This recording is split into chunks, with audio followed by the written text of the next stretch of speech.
Born in Blood by COVID Candy. Chapter 401 Strain. When Liam left his tent, a few strange looks were shot his way. They'd never seen Liam experience something like that. Heck, they didn't even see him express a groan of pain most of the time. And now he puked out his stomach and shivered like a cat in the rain? And if that happened to Liam and the Zeniths of all people, what about them? "Are you fine, my liege?" Jargon appeared beside Liam. Dark circles were under his hardened eyes. Staying in these lands was a strain on the mind and soul. It wore people down. Darium, Ryu, Jax, and the likes were there too. "Fine," Liam responded tersely. "Must have been something I ate." Jargon laughed at the joke. Liam's head creaked to look at the needle again, but he stopped himself. A moment later, a command spread throughout the thousands of acolytes. "Don't look up NO/V-.L/B-/1-N." With how sinister and eerie the order was, and how their strongest shook uncontrollably, they simply decided to obey.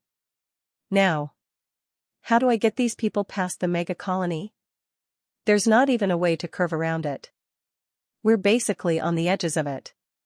This place is huge, and the colonies surrounding it aren't weak.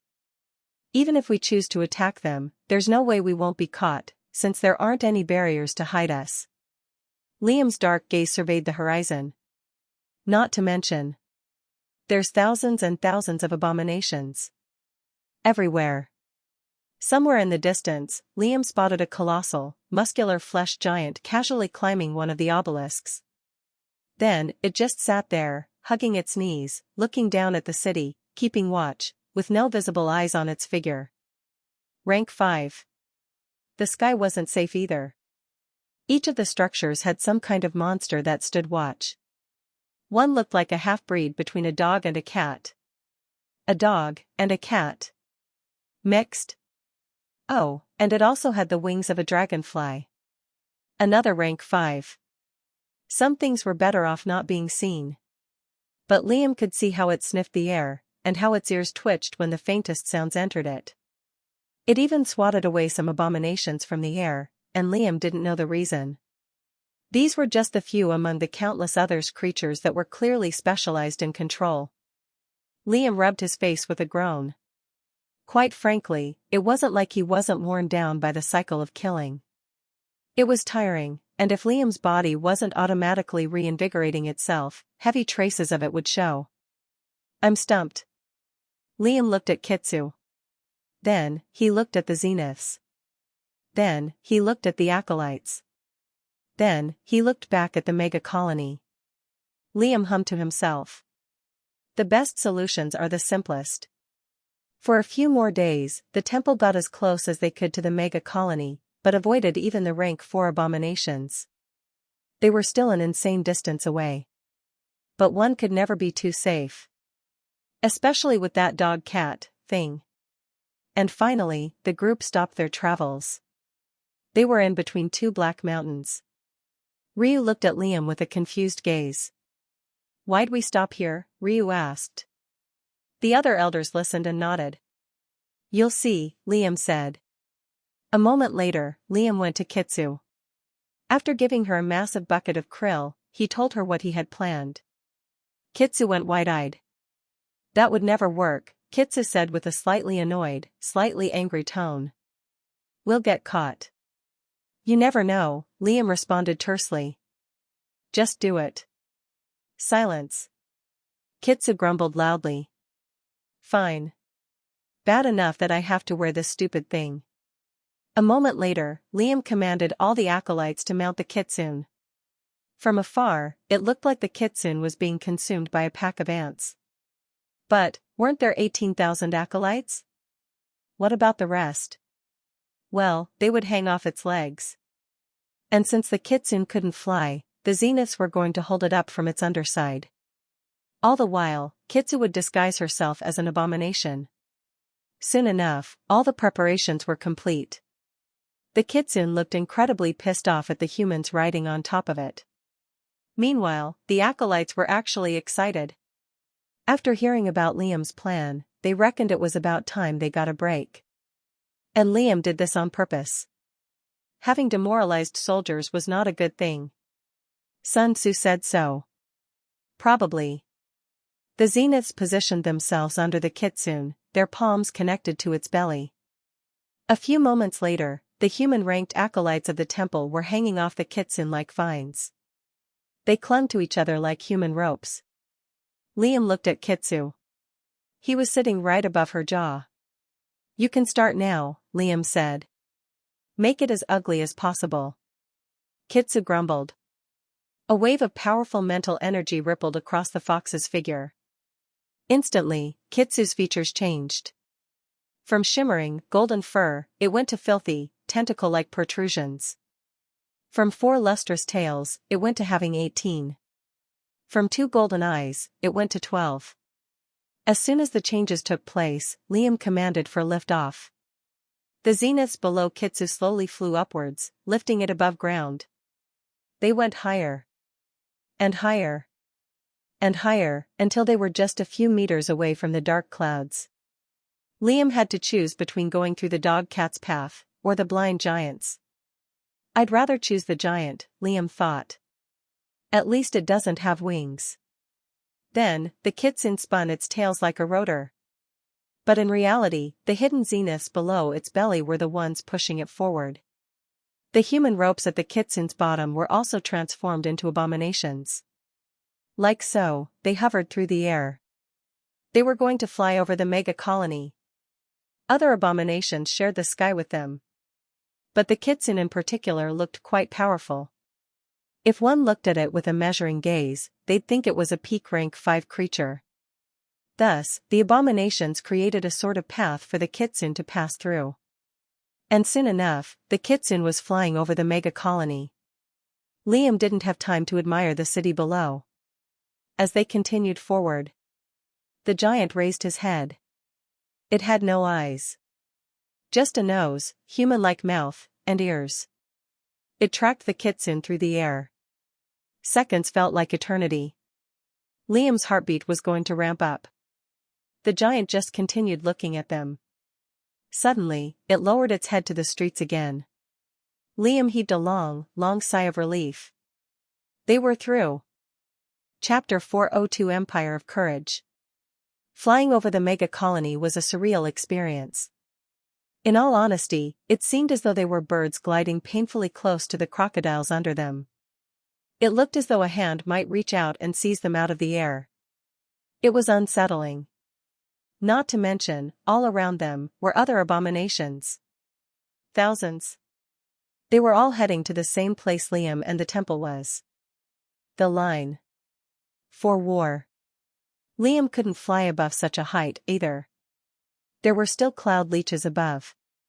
The acolytes were quiet throughout the ride, but happy nonetheless. Their excitement had been turned to fear. Not the morbid kind of fear. The kind of fear that one experiences in a haunted house. An enjoyable fear. Though, they still didn't look up. In the first place, Liam had flown the kitsune past the furthest corners of the mega colony. The needle-like building was, in his estimation, 3,350 kilometers away. We're safe. For now. Liam's eyes constricted towards the horizon. The mega colony, judging by the maps given to Liam by Ucladd, was roughly 9,000 meters in diameter. That was no little number. But the line was much further out. The map Ucladd gave them featured 3 lines on the baguette-shaped country. The first line was the Empire of Fear, and the mega colony. Past this particular line were thousands of little circles. These weren't colonies. They were stations. For battle. Then, there was the second line. This was the main line, where the war was taking place. Then, past this line, was thousands and thousands of little squares. These were also stations, but for the Empire of Courage. Then, past that, was the third line. And that was where the Empire of Courage was. More precisely, where the Emperor of Courage was. But even at such a height, Liam couldn't see past the mega colony. There was a single veil of darkness further ahead. Below, Liam could see thousands and thousands of people making a beeline for the line. They were mounted upon abominations, and it almost looked as though they were migrating. Soldiers. A few of them had glum looks on their faces. They probably had no choice but to participate in the war. None of these people did. They were being drafted. And the ride continued wordlessly. No one exchanged mental transmissions. It was dangerous. Who knew what kind of creatures could detect thoughts? It was better to be safe than sorry. Everyone had their smells masked by the kitsune. But abominations smelled horrendous. And now so did they. Right. Kitsu had sent manipulation as well, as if her abilities weren't already strong. As the days passed by, more and more abominations filled the sky, creating a terrifying, multicolored swarm. Now, there was zero chance Liam's group would get caught in such an environment. They were one of many, and they weren't even the strongest. Liam was sitting on Kitsu's maw when a call came to him from the vampires on the other side. Liam answered. "We've arrived at the battle zones," the Minister of Magic said instantly. "The war here is much more controlled than I imagined." Liam paused. "You don't have to explain it," Liam said. "I'll see for myself." "Very well. Do make it quick." "The smell here is atrocious," the Magic Minister responded. Until then. The connection had cut. Liam sighed. They got there much faster than I imagined, he thought. If they don't piss around, this'll be over faster than I thought. Finally, after 2.5 weeks, they were going to pass through the dark veil. Right now, they couldn't stop or fly around this thing, even if they wanted to. They had already moved past the first line, the mega colony, and below them, there were only hordes and hordes of imperialists that flowed like living rivers. As far as he knew, the veil wasn't anything dangerous. It acted like a one-way. You could go in. But you couldn't leave. That was why this veil was erected here in the first place. To stop deserters or loose abominations from re-entering the mega colony. And this veil formed a circle around the line. What did this mean, exactly? If you entered, you couldn't leave. Either you killed them, or they killed you. Either you won, or you lost. There was no in-between. Slowly, the veil was coming closer and closer. Liam braced himself. The elders braced themselves. The acolytes slightly pissed themselves. NOVE/1B/.1-N. Kitsu lightly growled. The air whistled in Liam's ears. A moment later, he burst into the veil without stopping. There was no physical impact, but it felt like there was. Whoosh! Contrary to expectation, the black veil followed alongside them for several minutes. Until finally, Liam was able to see the other side. He quickly realized how grand this line thing really was. From the inside, the veil wasn't actually black. It was transparent. And Liam could see the Empire of Courage outside of it.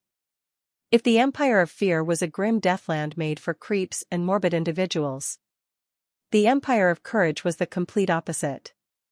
It was majestic. It consisted of marble pillars, sturdy, milk-white walls, towering spires made with a master craftsman's hand covering its skyline.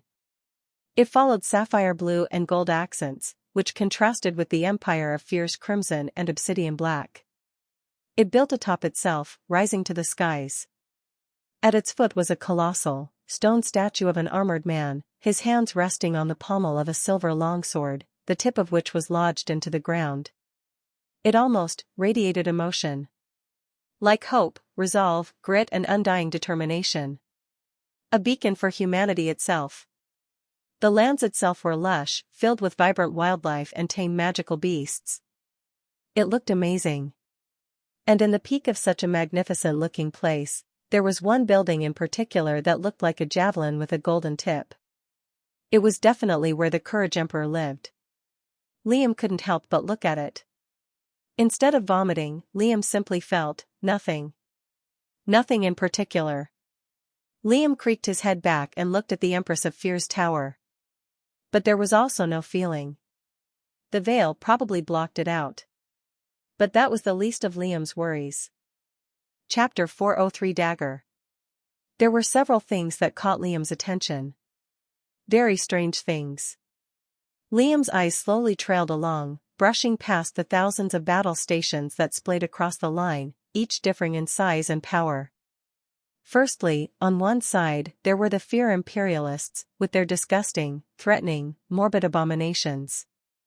Most of their battle stations were basically hubs for other imperialists and abominations to heal themselves. Liam saw special rank 4 monsters that were specialized in healing other abominations. Cockroaches wearing nurse outfits, Liam thought, and donkeys wearing doctor outfits. Dr. Donkeys. Liam never thought he'd see something like that, but the world was indeed a strange place. Liam half expected to be bombarded with deafening booms and bangs as he entered the space. But to his surprise, there was no such thing. As of now, there was no battle. On the other side of the battlefield were the Couragists of the Empire of Courage. The battle stations they lived in were normal huts. They weren't even inscribed. Liam spotted a few Courage Imperialists and studied their features. They radiated a warm but fiery aura. Their bodies were strong and well-built. Obviously, no two people looked the same. They wore heavy sets of armor on their bodies, the material of which seemed like crystallized marble. They also had gigantic, brass gauntlets on their arms. They were similar to Liam's gauntlets. Regal, sturdy and ornate, but obviously not made with the same material. Some were just bare naked, wearing only their undergarments and gauntlets. There weren't any magical beasts or creatures they relied on for battle, either, unlike the Fearists. A musclehead's dream, Liam thought. Though, the line was shaped really weird. Uneven. It looked as though some of the territories belonging to the Fearists were seized by the Couragists. And some of the territories belonging to the Couragists were claimed by the Fearists. And yet, they kept at least 100 meters between each other. Then, there was the third thing. Past everything else, one thing in particular took the icing on the cake. Above the very center of the battlefield was a radiant, sun-like object that sent glaring rays of light in all directions. It hovered in the center without any support. As though it really was a star. However, its shape was not circular. It was just 8 inches in length, cylindrical in shape, with some parts of it thinner than others. It resembled a dagger? Liam's eyes widened. Just then, a rank 5 imperialist flying atop of a vicious-looking vulture appeared in front of Liam, then raised a hand, signaling for them to stop. Kitsu stopped. Liam stopped. The Zenith stopped. Novel B.1N. The acolytes stopped. Was this it? Were they caught? Here? Now? To the right, she ordered with a war-hardened frown. You'll do well in the corners with your size. A short silence ensued as all the parties present tried to digest the words. Kitsu said nothing. She just stared at the Fearist in her abomination form. What am I supposed to say? Kitsu transmitted to Liam in a panic. Tell me, quick. Liam furrowed his brows. Nothing. Be quiet. Silence. The rank 5 woman grimaced, then surprisingly let out a groan, which turned into a tired sigh. Sorry, she said, genuinely apologetic. Been doing this a long time. I keep forgetting to explain the basics to the newbies. No knowledge of this gets out of this place. Not alive, at least. She sounded melancholic and slightly bitter. Nod slightly, Liam told Kitsu mentally. Kitsu nodded subtly. We're going through what's called a break period, she explained in a memorized tone. The woman made a wide gesture at the ground below. As you can see, we won't fight those meat brains during this time. However, this peace will last until morning.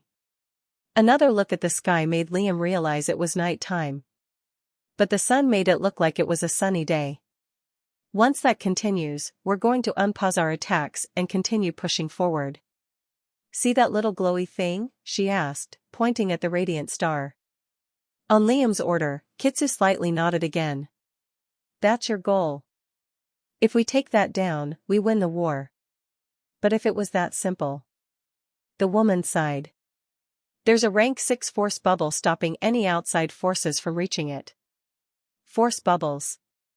They were basically like isolation barriers, except invisible, and smaller. And made out of sheer force. A rank 6 force bubble had to be broken by something with the force of a rank 6 attack behind it. In short, it was incredibly powerful. Unless we find a way to take it out, or until we beat these animals, we're stuck here, the Zenith said. You're the new batch. Try to last longer than your predecessors. You can go now, the imperialist said, heading to intercept another group of newcomers. Take the empty battle station in the corner. Kitsu said nothing and made her way towards the corners of the battle stations. It worked like a charm. They were fighting the enemy, for the enemy. With how Liam was positioned on top of Kitsu's face, he looked like some sort of parasite. Thus, the imperialist didn't pay too much heed to him, even though a closer inspection would have definitely alerted her. Liam took another look at the line. This entire battle was centered around that thing in the sky. That star. And Liam wasn't stupid. Something to cause two powerhouses to fight over? Something like that had to be a priceless treasure. And Liam's mind fell to one thing in particular. Menadian's dagger. One of the 5 worldly artifacts. The cloak, the dagger, the staff, the ring, and the crown. And this had to be one of them. No wonder they've hidden this off so well, Liam thought. The general would wage war if he knew about it. The Imperial Legion's goal was finding these 5 artifacts. Liam didn't know if they already had a few. They probably did. Maybe Alucard already knew about this, Liam thought with a deep frown. That would be problematic. Why wouldn't he try and claim the 5 artifacts himself? Slowly, Liam glanced at the dagger with a sinister gaze. A grin appeared on his face. I just have to beat him to the punch. Chapter 4044 Arms. After they were let go by the rank 5 Zenith, Kitsu flew over to the corner. The battle stations in the center are way smaller compared to those on the sides, Liam thought. It seemed as though the further they were from the starry object in the sky, the bigger their buildings were.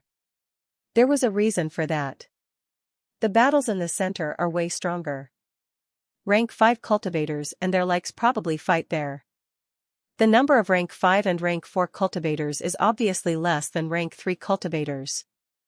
Mortal ranked cultivators couldn't hope to survive in the same battle as a Zenith. A stray spell from a Zenith could easily wipe away a battalion of them. Thus, there had to be rules in place to avoid that sort of outcome. There's only about 13 of them. 25 rank 5 cultivators. But Liam looked over to the Couragists. They also had 25 rank 5 cultivators. More than that, there seemed to be a number of rules beyond that. The number of combatants seemed to be an equal amount. Obviously, Liam didn't count everyone. But the number of battle stations were the same wherever he looked. 2,000 in total, but their numbers numbered the millions. There weren't any rank 6 abominations present, though. But then again, Liam doubted anyone could tame a rank 6 abomination other than the Empress of Fear herself. And he was pretty sure it was against the rules for them to participate, as dumb as that sounded. Then again, having their armies fight in their stead was a surprisingly responsible decision. After all, what use would a country be if it was laid to waste? Not much. Finally, the Kitsune arrived at the end of the line, then slowly descended. Sparing a final glance at the battlefield, Liam noticed how it was flatter than a pane of glass. A second later, he spotted wide blotches of dried blood smeared across its grounds. As though someone, or something, had forcibly cleaned its surface, then reformed the earthly wounds as though nothing had happened on them. The magic minister was right. This really was a controlled war. Eventually, Kitsu descended on a massive battle station and entered it through the fitting circular gate on its front. Inside the wide, dimly lit stone corridors, a human-sized cockroach standing on 2 legs and wearing a nurse's outfit greeted them. Strangely, the interior of the battle station looked far larger than on the outside. The ceiling was see-through, giving Liam a clear view of the shiny dagger way out of his reach. The main lobby was massive. There were thousands of little corridors that led to different sections of the dome. There were more than 1,000 similar nurse cockroaches skittering this way and that, some standing on hind legs, others parallel to the ground. Please separate the lower specimens from your body. They'll each be given a room, the nurse said, sounding surprisingly feminine. I count, thousands. Kitsu growled a bit. On the ground, the acolytes were dragged on the ground like a long cloak, holding their breaths. The cockroach made a sputtering noise between its maw, interpreting Kitsu's silence for defiance. They cannot fight alongside you, it shrieked, obviously frustrated. They have their own zones to fight in. Zones? The stupid imperialist didn't explain it. What zones? The kitsune growled, its voice guttural and grim. Since Nuran could speak, it wasn't strange for strong abominations to communicate verbally. N-O/V-/E. L-B-1-/N. The cockroach didn't seem fazed, though. This wasn't a rare occurrence to her, it seemed. When it begins, you'll see, the cockroach said.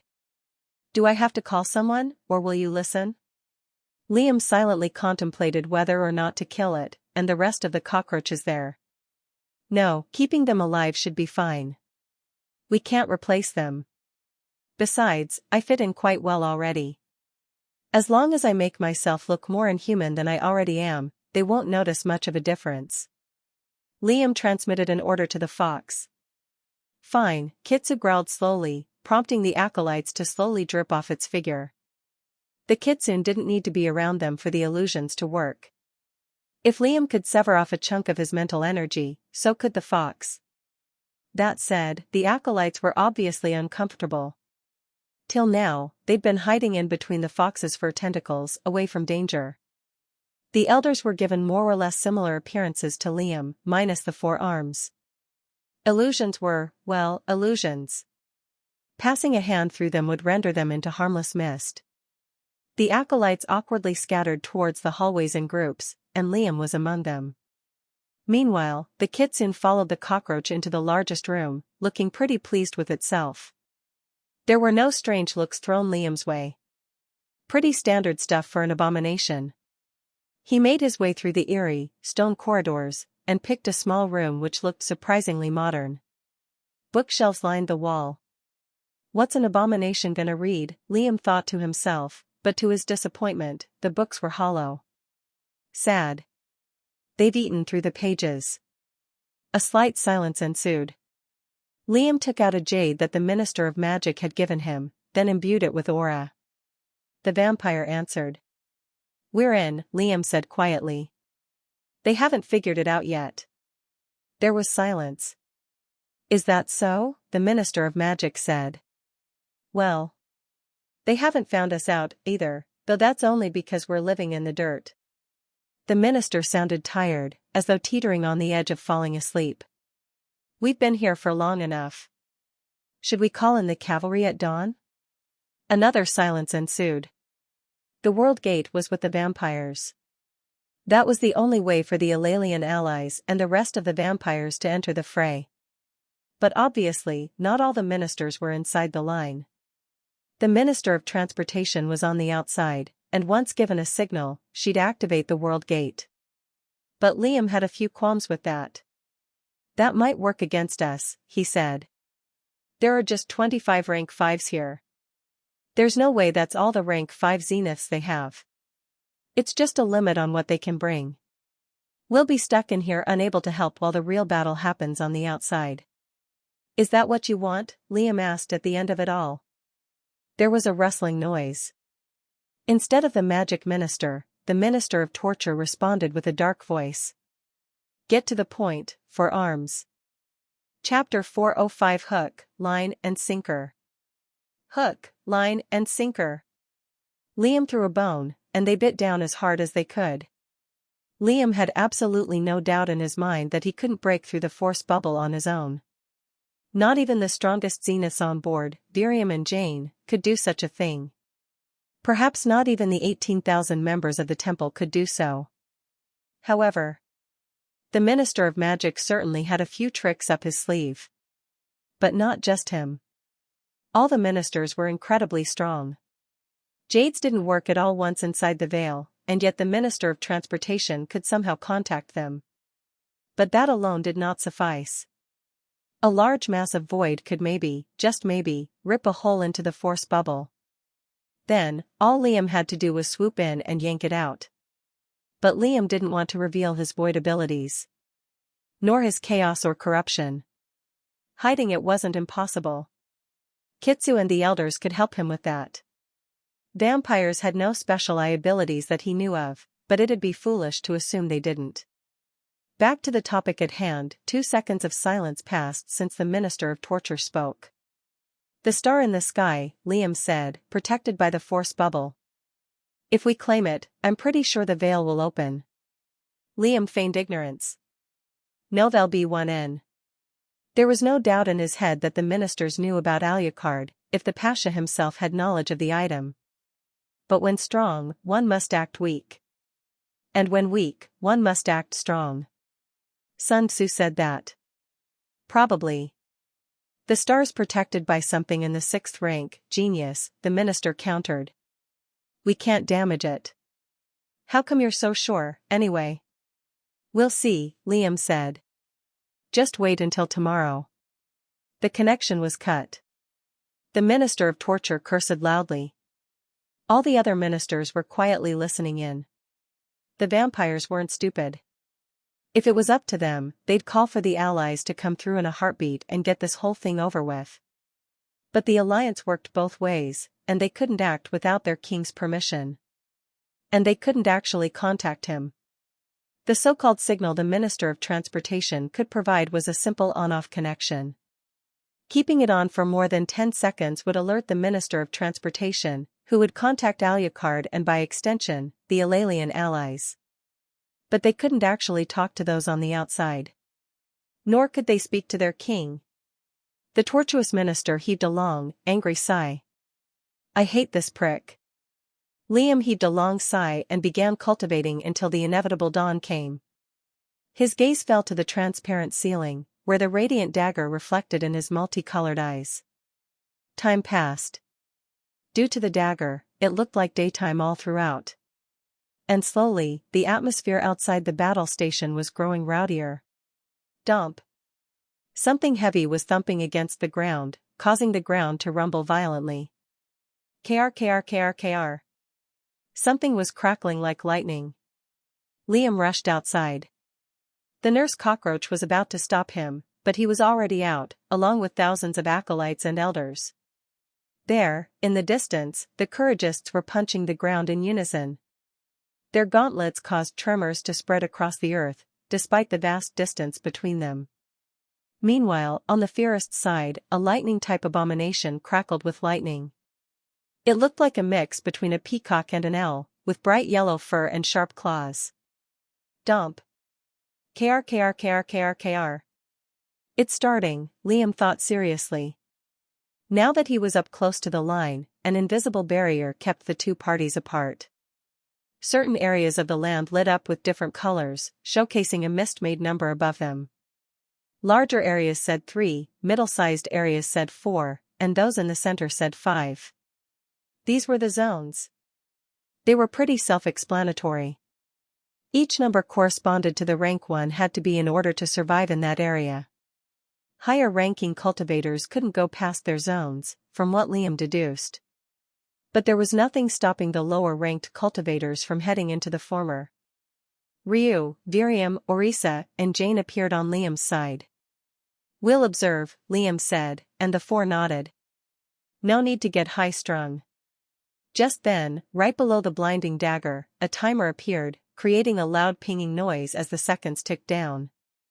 10, 9, 8. Liam tensed his body. Kitsu came to his side, and all the acolytes were herded into little groups. 7, 6, 5. The couragists had broad smiles on their hardened faces, crouching low, prepared to burst forward. 4, 3, 2, 1. The invisible barrier was lifted, and what followed was raw, unfiltered savagery. Kitsu charged into the rank 4 zone with Liam mounted on its head. The greatest source of noise and pandemonium was in the center. The 25 abominations flowed upwards like a bloodthirsty tide of demons looking for prey. At its helm was the lightning-type abomination, which was a peak rank 5 specimen. On the other side, the couragists roared with all their might as they streaked through the air. Both parties were flying upwards. To the dagger. What followed after was too much for the eyes. Lightning bolts, whirlwinds of fire, beams of water, cyclones of wind, and meteors rained from the air. Blinding flashes of light made even the king's eye recoil from their radiance. Dazzling but dangerous colors painted the sky, and the battlefield was already bodies on its surface. Liam's entire figure trembled from the shockwaves that spread through the battlefield. Thankfully, the sounds were muffled, otherwise his eardrums would have definitely burst by now. Ryu picked Liam up on his shoulder and ascended, while a dozen or so zeniths lifted the kitsune above ground. The starry dagger was out of view due to the barrage of attacks clouding the skies. But when Liam saw the force bubble, a trace of encouragement appeared in his eyes.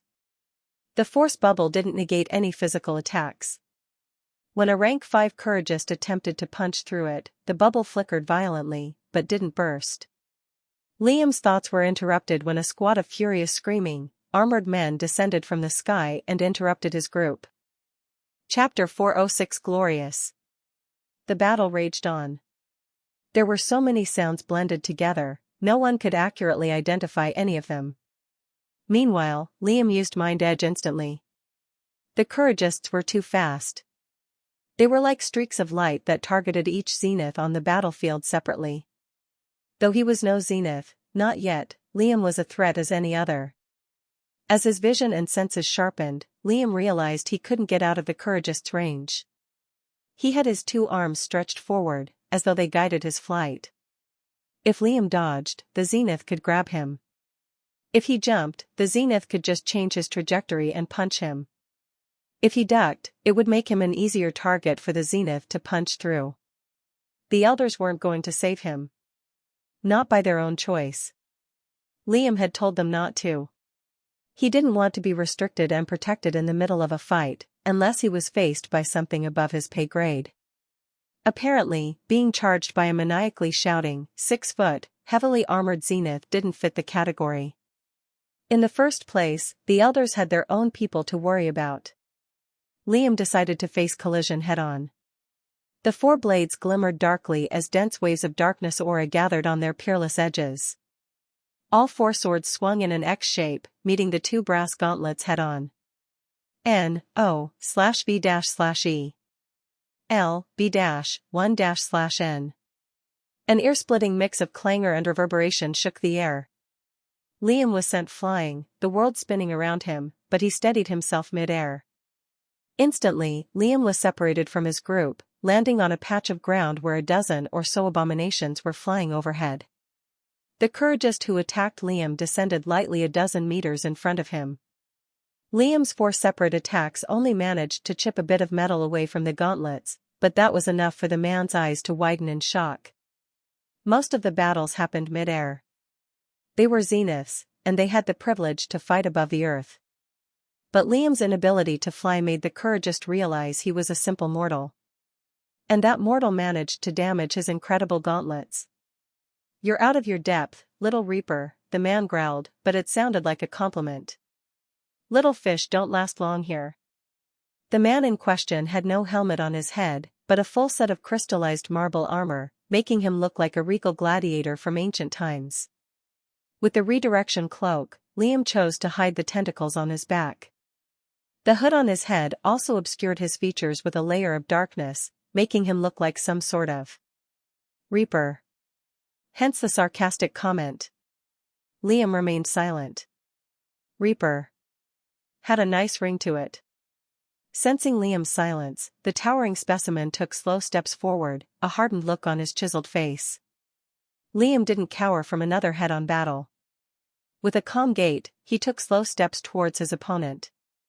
A slight smile appeared on the couragist's stony face. He smashed his gauntlets into one another, causing a shockwave to spread from the point of impact. It's tradition to know each other's names before a duel in my country, the man said proudly. I'm Goro. Tell me yours. Lousy intimidation tactics didn't really work on Liam, but the couragist didn't seem to have that intention. Liam didn't say his name out loud, but he mouthed them. Liam. Goro repeated under his breath. Thy name be glorious. The talk was over. Both crouched, then lashed outward at each other like whips. What followed afterward was a bloodthirsty brawl, each aiming to rip through their opponent. Liam's savage sword art matched Goro's berserker style of fighting with wide swings, lightning-fast jabs, and charging uppercuts. The Empire of Courage was right to boast of their country's physical strength. Each punch Liam blocked sprained his wrist, but healed a moment after due to transfiguration. Liam's physical strength didn't match Goro's, but the disparity wasn't too deep. Cling. Liam redirected both of Goro's gauntlets with the twin dusks and breaker, then aimed to pierce his neck with the hissing odachi. All the vital organs were protected by the crystallized marble armor, except the head, and the joints, where the armor plates connected to each other. Boom. Instead, the gauntlets abruptly exploded in a wave of windy force, sending Liam twirling through the air, slightly disoriented. Whoosh! Goro kicked the air and reappeared behind Liam's trajectory of flight, prepared to knock him down with both gauntlets. Instead, what happened was the opposite. A honed slash of mental energy threatened to lop off Goro's mind, forcing him to bend his upper body towards the sky in order to dodge. An opening formed. Liam took it. His claw-like hand tensed, and as his trajectory continued, he managed to ram his fingers in between Goro's underarm and shoulder. Corruption surged through his nails, which pierced through the gladiator's dense flesh. A stifled shout emerged from Goro's mouth, but he gritted his teeth and managed to punch Liam away. Bang! Liam blocked the blow with his swords, and using his tentacles from his back, attached himself to the gauntlet. Goro's eyes widened in a mixture of pain and shock. And in a battle, those feelings had no place. A second later, the odachi whistled in Goro's ears, and his vision turned into a spiral descent into darkness. Death. Liam crashed into the ground as he stood over Goro's decapitated body. The man's head rolled on the ground a few steps away from him. Amidst the grandness of the war, this battle was just one among thousands. It went by largely unnoticed by the zeniths at the front lines. And yet, the vampires watching from afar, hiding beneath one of the huts, caught every little detail. Liam's gaze shifted towards them, his lips curling into a cruel smile. The battle didn't end, though, and he entered the fray immediately after quietly storing Goro's corpse. And head. Chapter 407 Reaper. Although Liam won his battle with relative ease, the same couldn't be said for the rest of the Fear Imperialists. Goro was just one fighter among the thousands. The crystallized, marble armor the couragists wore seemed to be a perfect counter to the abominations the Fearists used. They seemed to redirect attacks made by abominations, even if it was any of the 6 elements, or any combinations produced by mixing them. The gauntlets were in the same boat. Most of the abominations actually fought from a long range, using spells in unison, paired with mental distortion attacks. Getting physical was an incredible disadvantage to the Fearists. Especially when the 2 armaments could lay waste to a rank 4 abomination in 4 or 5 solid punches. Now, where to go? Liam spotted Ryu having a wrestling match with another couragist, both of them roaring with laughter as they tried to overpower one another. They looked less like enemies and more like long-lost, idiotic brothers who happened to be on opposite sides and decided to kill each other anyway. He didn't need Liam's support. Neither did Jane, Aki, Kitsu, or any other figurehead of the temple. Except Jack seemed to be having some trouble with a 7 feet tall, cruel bear of a human. Jax never was much of a fighter. He was isolated from the rest of the group, and he was getting beat down pretty badly. Using his inscriptions would possibly give him the upper hand, but how many abominations could do such a thing? Granted, fighting with 4 swords wasn't something an abomination did either, but there were some who achieved more or less the same feat. Plus, Liam had altered his sword's appearance, adorning them with slitted eyes on their bodies and jagged teeth for hilts. They looked less like swords and more like abominations. Guess it's a good chance to use it here. Shadowy tendrils flashed across Liam's figure. In milliseconds, he was covered. Liam appeared behind the couragist in the blink of an eye, as though he'd been there the entire time. Ever since Liam had put more effort into harnessing the subpower of darkness, his understanding of the shadows had gradually improved. Enough for a new power entirely. Liam called the ability Shadow Blink, which essentially teleported him from one short distance to another in exactly 0.3 seconds. But it came with a catch. Upon using the move, 10% of Liam's total blood reserves were sacrificed almost instantly. It gave him a total of 9 shadow blinks to use, depending on how much blood remained. Liam made the move by combining Expel with his shadows. Thanks to both having unique properties, the outcome was something unbelievably amazing. In the first place, Liam's blood shadow was exactly that. Darkening his shadows made it revert back to its abyssal black shade, but the properties remained the same. And with each body Liam consumed, his purified ichor was turning into an entirely new substance. Liam merely scratched the surface with what he could do with something so unique. Liam called the next move Execution. The hulking couragist was raining down a barrage of punches at Jax's figure, when his senses perked up. Panicked, he snapped around fast, swinging strongly with the gauntlet outstretched. He hit only air. Liam had only ducked, then jammed the odachi into the man's nose, splitting it open as it pierced through the back of his skull. That was that. Shadow Blink is actually amazing, Liam thought as he pulled back his sword, producing a soft squelch. Though, using it more than 4 times in a real fight is dangerous. Liam silently stored the man's corpse, then picked up the incredulous Jax from the ground. "What are you gawking for?" Liam told him in a drill sergeant's accent. "We're in a war, son." Jax took his words seriously, nodding firmly and regrouping with the rest. Liam inwardly chuckled to himself. The joke didn't land all that well. Though, a moment later, Liam questioned why he joked in the first place. "I'm just a little excited for some reason, no/lb/in." Now that he noticed, a smile had been plastered on his lips as he witnessed the carnage unfold. Violence and brutality didn't hold a special place in Liam's heart, not that he knew of, anyway. A means to an end, like everything else. But now that he witnessed a war with his own 2 eyes, there was a certain, morbid fascination involved. War was both chaos and order. It was both terrifying and beautiful, to some. It could be a force of good, or a force of evil. The outcomes were life or death. A win or a loss. It was this duality that Liam was enamored with, since it resonated with him quite well.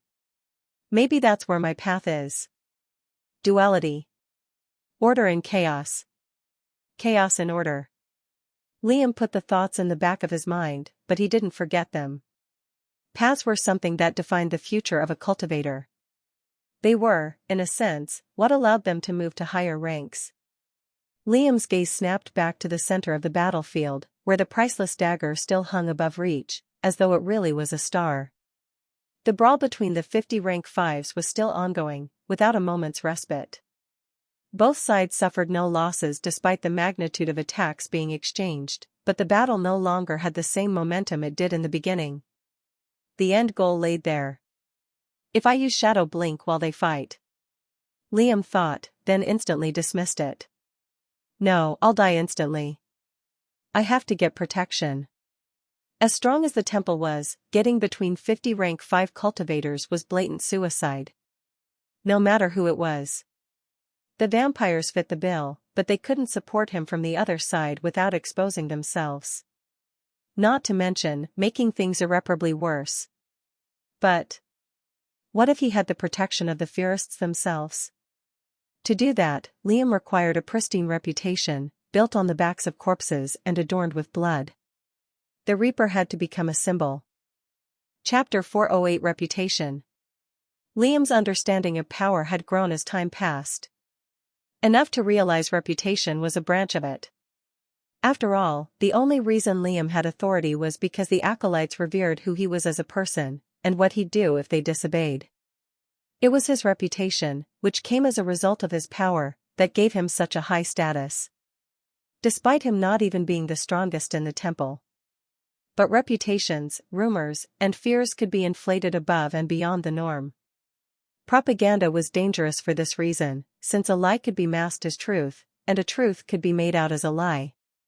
If Liam's reputation managed to supersede his actual strength level, who's to say he wouldn't be allowed to participate within the rank 5 zone? But first, he'd have to build that reputation. And he'd have to start by claiming some ground. Judging by how the line worked, one side could actually claim the other's land, and/or battle stations. Sort of like a push-pull, ebb and flow kind of motion. Though, the imperialists didn't actually focus on this aspect of the war, since it didn't constitute victory. The dagger did. But the more land one had, the greater advantage they had in securing the dagger. It gave them a head start in racing to the sky. And as of now, the ones closest to the center line were the couragists. That's where I build my reputation. Wasting no more time, Liam pulled the hood over his head and bolted towards the couragists' huts.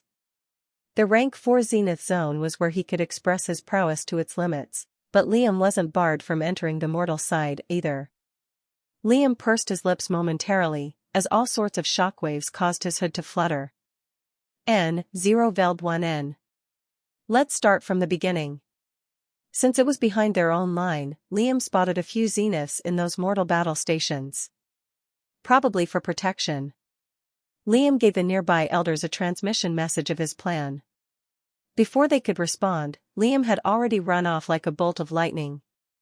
A moment later, Liam leapt up high and clutched onto a vulture, causing it to sway like a ship amidst heavy waves. It was a rank 3 abomination, but there was already someone riding it. Not anymore. Liam pushed her off. There was disbelief written on her face, but a moment later, she fell harmlessly into a mushroom-type abomination. As Liam flew deeper into the mortal zone, a storm of curses trailed after him. The vulture didn't seem to care who rode on it, though. Using the 2 reins below its neck, Liam pushed them forward. Air hissed past his ears. The pungent smell of blood entered through his nostrils.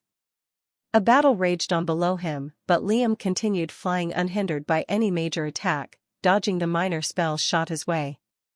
The Fearists watching him go deeper and deeper hectically screamed for him to come back. Was the abomination suicidal? It'd die back there. The abomination continued flying atop the vulture. Before long, Liam was behind enemy lines. The couragists below were rank 3, pointing at the vulture like hungry wolves spotting a chicken. Liam's eyes narrowed with focus. There was a time where a rank 3 cultivator seemed like the zenith of the cultivation journey. And now? Fish in a barrel. Liam dropped himself amidst a circular formation of large huts, landing with a light step. This was an outpost. A major battle station with several zeniths. The hood still obscured most of Liam's face. Hundreds of rank 3 gauntlet-wearing, broad-shouldered, heavily built warriors surrounded him, including a few rank 4. Malicious, ear-to-ear grins were on their grim faces. What kind of hero complex did this cloaked idiot have? A painful beatdown was endured. Tongue-like tentacles burst from Liam's back in a wide spread, grabbing onto an unsuspecting couragist before he could even think of reacting. The scene that followed was absolutely terrifying. The tentacles pulled the man in and wrapped around his limbs, then wrung him like a wet cloth. KLRSH. There was a soft squelching sound, followed by the gentle pouring of liquid on flat ground. Instead of water, there was blood. The man had died. That happened easier than I thought it would, Liam thought. Probably a rank 3 body. The atmosphere changed. Shock spread across the imperialists' expressions. Liam didn't wait for them to process everything. Using Shadow Blink, Liam vanished, then reappeared in a tight cluster of unaware couragists. Loosening his grip on the dusk blades, Liam swung in a wide circular arc, ripping through several necks at once. Shing! Liam didn't stop. He cleaved, cut, sliced, ripped through the crowds, all while being bombarded with explosions and physical attacks. Shing. Boom. Whoosh. Shhh. Brkh. Krsh. It took him 2 hours, 21 minutes, and 13 seconds to wipe away an entire battle station. By the end of it, Liam looked like a wreck. His cloak had turned almost entirely white due to him using it repeatedly. It was on the edge of turning into tattered pieces, but the cloak seemed to be imbued with some sort of self-repairing property. 2 of Liam's arms were missing, pulled off in the heat of battle. From his estimation, just 8% of his blood remained. Shadow Blink saved his skin more than a few times in that brawl.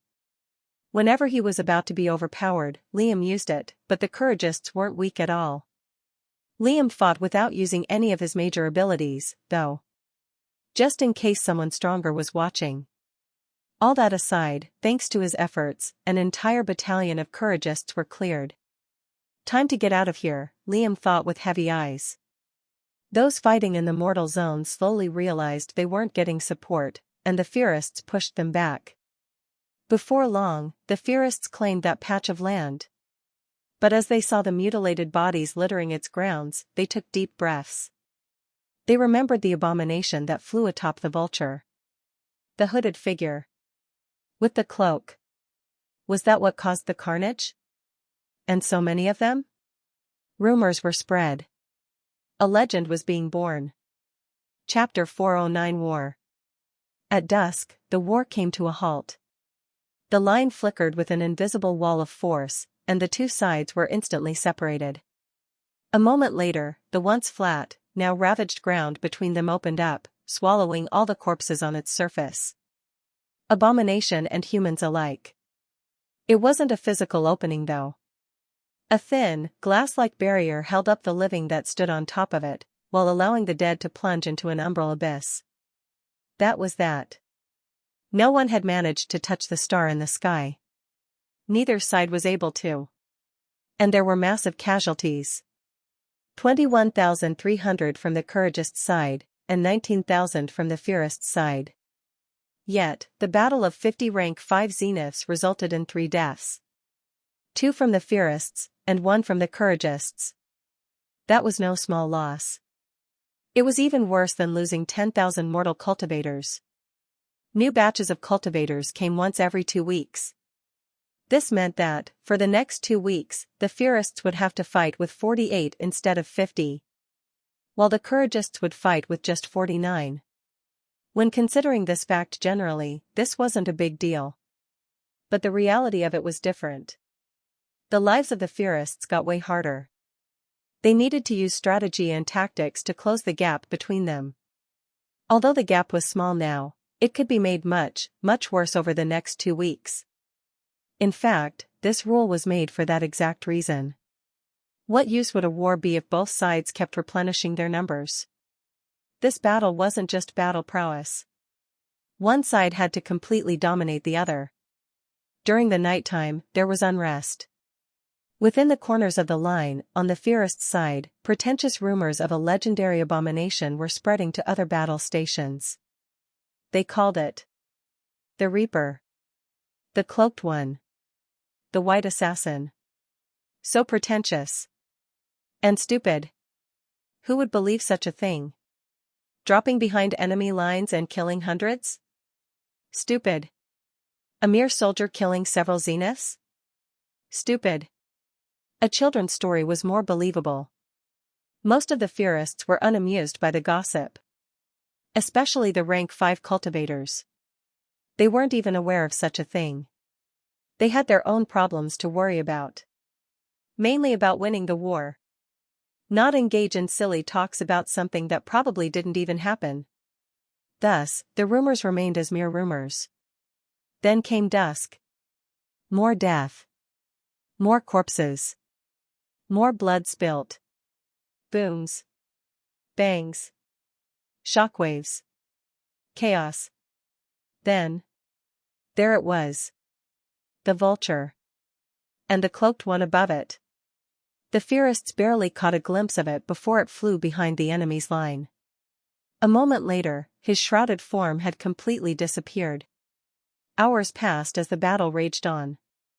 But just like last time, the Couragists realized they weren't going to receive support. Their battalion was quickly cut down. And the Fierists claimed yet another major battle station. But when they investigated the place in question, they saw the same thing. Mutilated bodies. Separated limbs. Flesh ripped apart. Some were twisted like cloth. end.He-L/B/I.N. A few had their lower jaws cleanly severed off, as though they never had one in the first place. Some deaths were more graceful than others. Needless to say, the rumors started to surge with newfound believability. It spread from one battle station to the next, like a virus infecting a cell. Then, it was dawn again. A pause was granted to both sides. Unfortunately, it was another loss for the Fierists. They lost 2 rank 5s, while only killing 1 in return. But the rumors continued. The Reaper, could he actually exist? A Zenith Fiorist said to another. I haven't seen many abominations with cloaks. Everything has a basis, the second said with a sage-like expression. If so many people are saying they've seen it with their own eyes, then they probably have. But in war, things get blown out of proportion. People see what their minds want them to see. But there's proof of it, so there is a high chance this so-called Reaper exists. The first one nodded seriously, as though this was a very serious topic. Just as important as the war itself. We'll have to see. Before long, it was dawn again. Then, dusk. It happened again. Except this time, 3 major battle stations were claimed, along with more than a dozen smaller stations. They were all killed in the same manner as before. Gruesomely mutilated and dispatched. At that point, the rumors could no longer be called rumors. They were real. The Reaper, the cloaked one, the assassin in white, was real. Dawn. Dusk. Dawn. Dusk. There was no question about it anymore. This Reaper was a serious problem. After a while, no one saw where he was anymore. In a week and a half, more than 15 major battle stations were picked apart. In fact, because of it, the rank 5 Fierists were able to close the gap after a couple of days. They'd received so much land over the other side, that they could set up defensive strategies with relative ease. Even with their inferior numbers. The Fierists gained a major boost in morale. Whoever this Reaper was, it didn't matter. Most important of all, the Reaper was on their side. Though, the Reaper was just as famous on the other side. I heard if you look at it for more than 10 seconds, you're bound for death. They say it can change shape. It can take any form. It could even be you or me. I've seen it blink from one place to another. Seen it melt into the shadows. The Couragists now numbered 30. Against 38 Fierists. They were under mountainous pressure. So much so, they seriously considered the issue of this mysterious figure. In truth, there was a way to end the war in the case of an emergency. In case of foul play or otherwise. Both sides had a device to do so. But the side that used it would end up automatically losing until the case was resolved. And contacting their emperor, or empress, also had a similar penalty. There was no way this Reaper was legitimate. But if they caught the Reaper itself? They could win the war, and they wouldn't even have to fight. Chapter 4:10 Protection. The plan worked like a charm. The past week and a half was exhausting, but with effort, came reward. All the acolytes participated in spreading the propaganda. The goal was to make Liam sound as terrifying as possible. It was funny how easy it was to do so when having 18,000 people at your disposal. In a week and a half, both sides believed the Reaper to be some sort of invisible killer. And with each battle station he wiped out, his infamy reached new levels. Heck, as the days passed by, the number of Zeniths guarding the battle stations grew higher in number. Their deaths only cemented his growing reputation. Liam felt a pang of regret for letting all those bodies go to waste. And there were so many of them. But he had to. He had to leave behind evidence of his kills. They had to know. No one was safe. end.He-L/B/I.N. After a while, Liam had to take a different approach to the plan.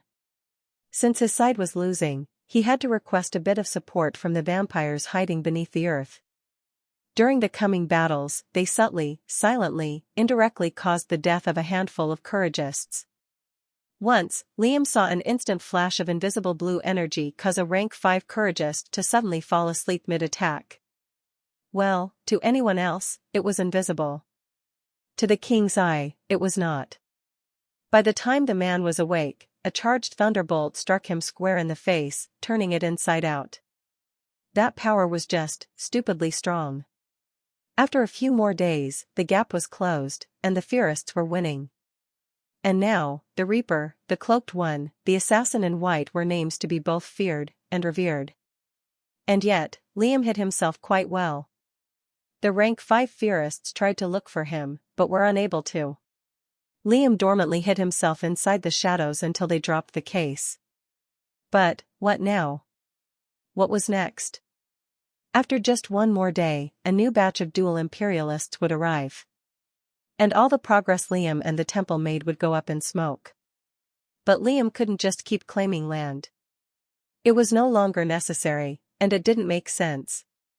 The advantage they had was stronger than ever, but there was still a chance to lose all progress.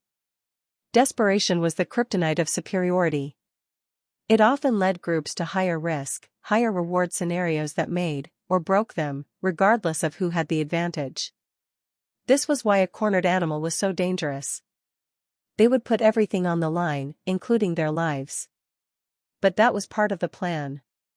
In his dimly lit room, Liam had his eyes closed as the psionic rune filled his head with pressure. Well, the plan is in its final stages, Liam thought seriously. Tomorrow is the final day.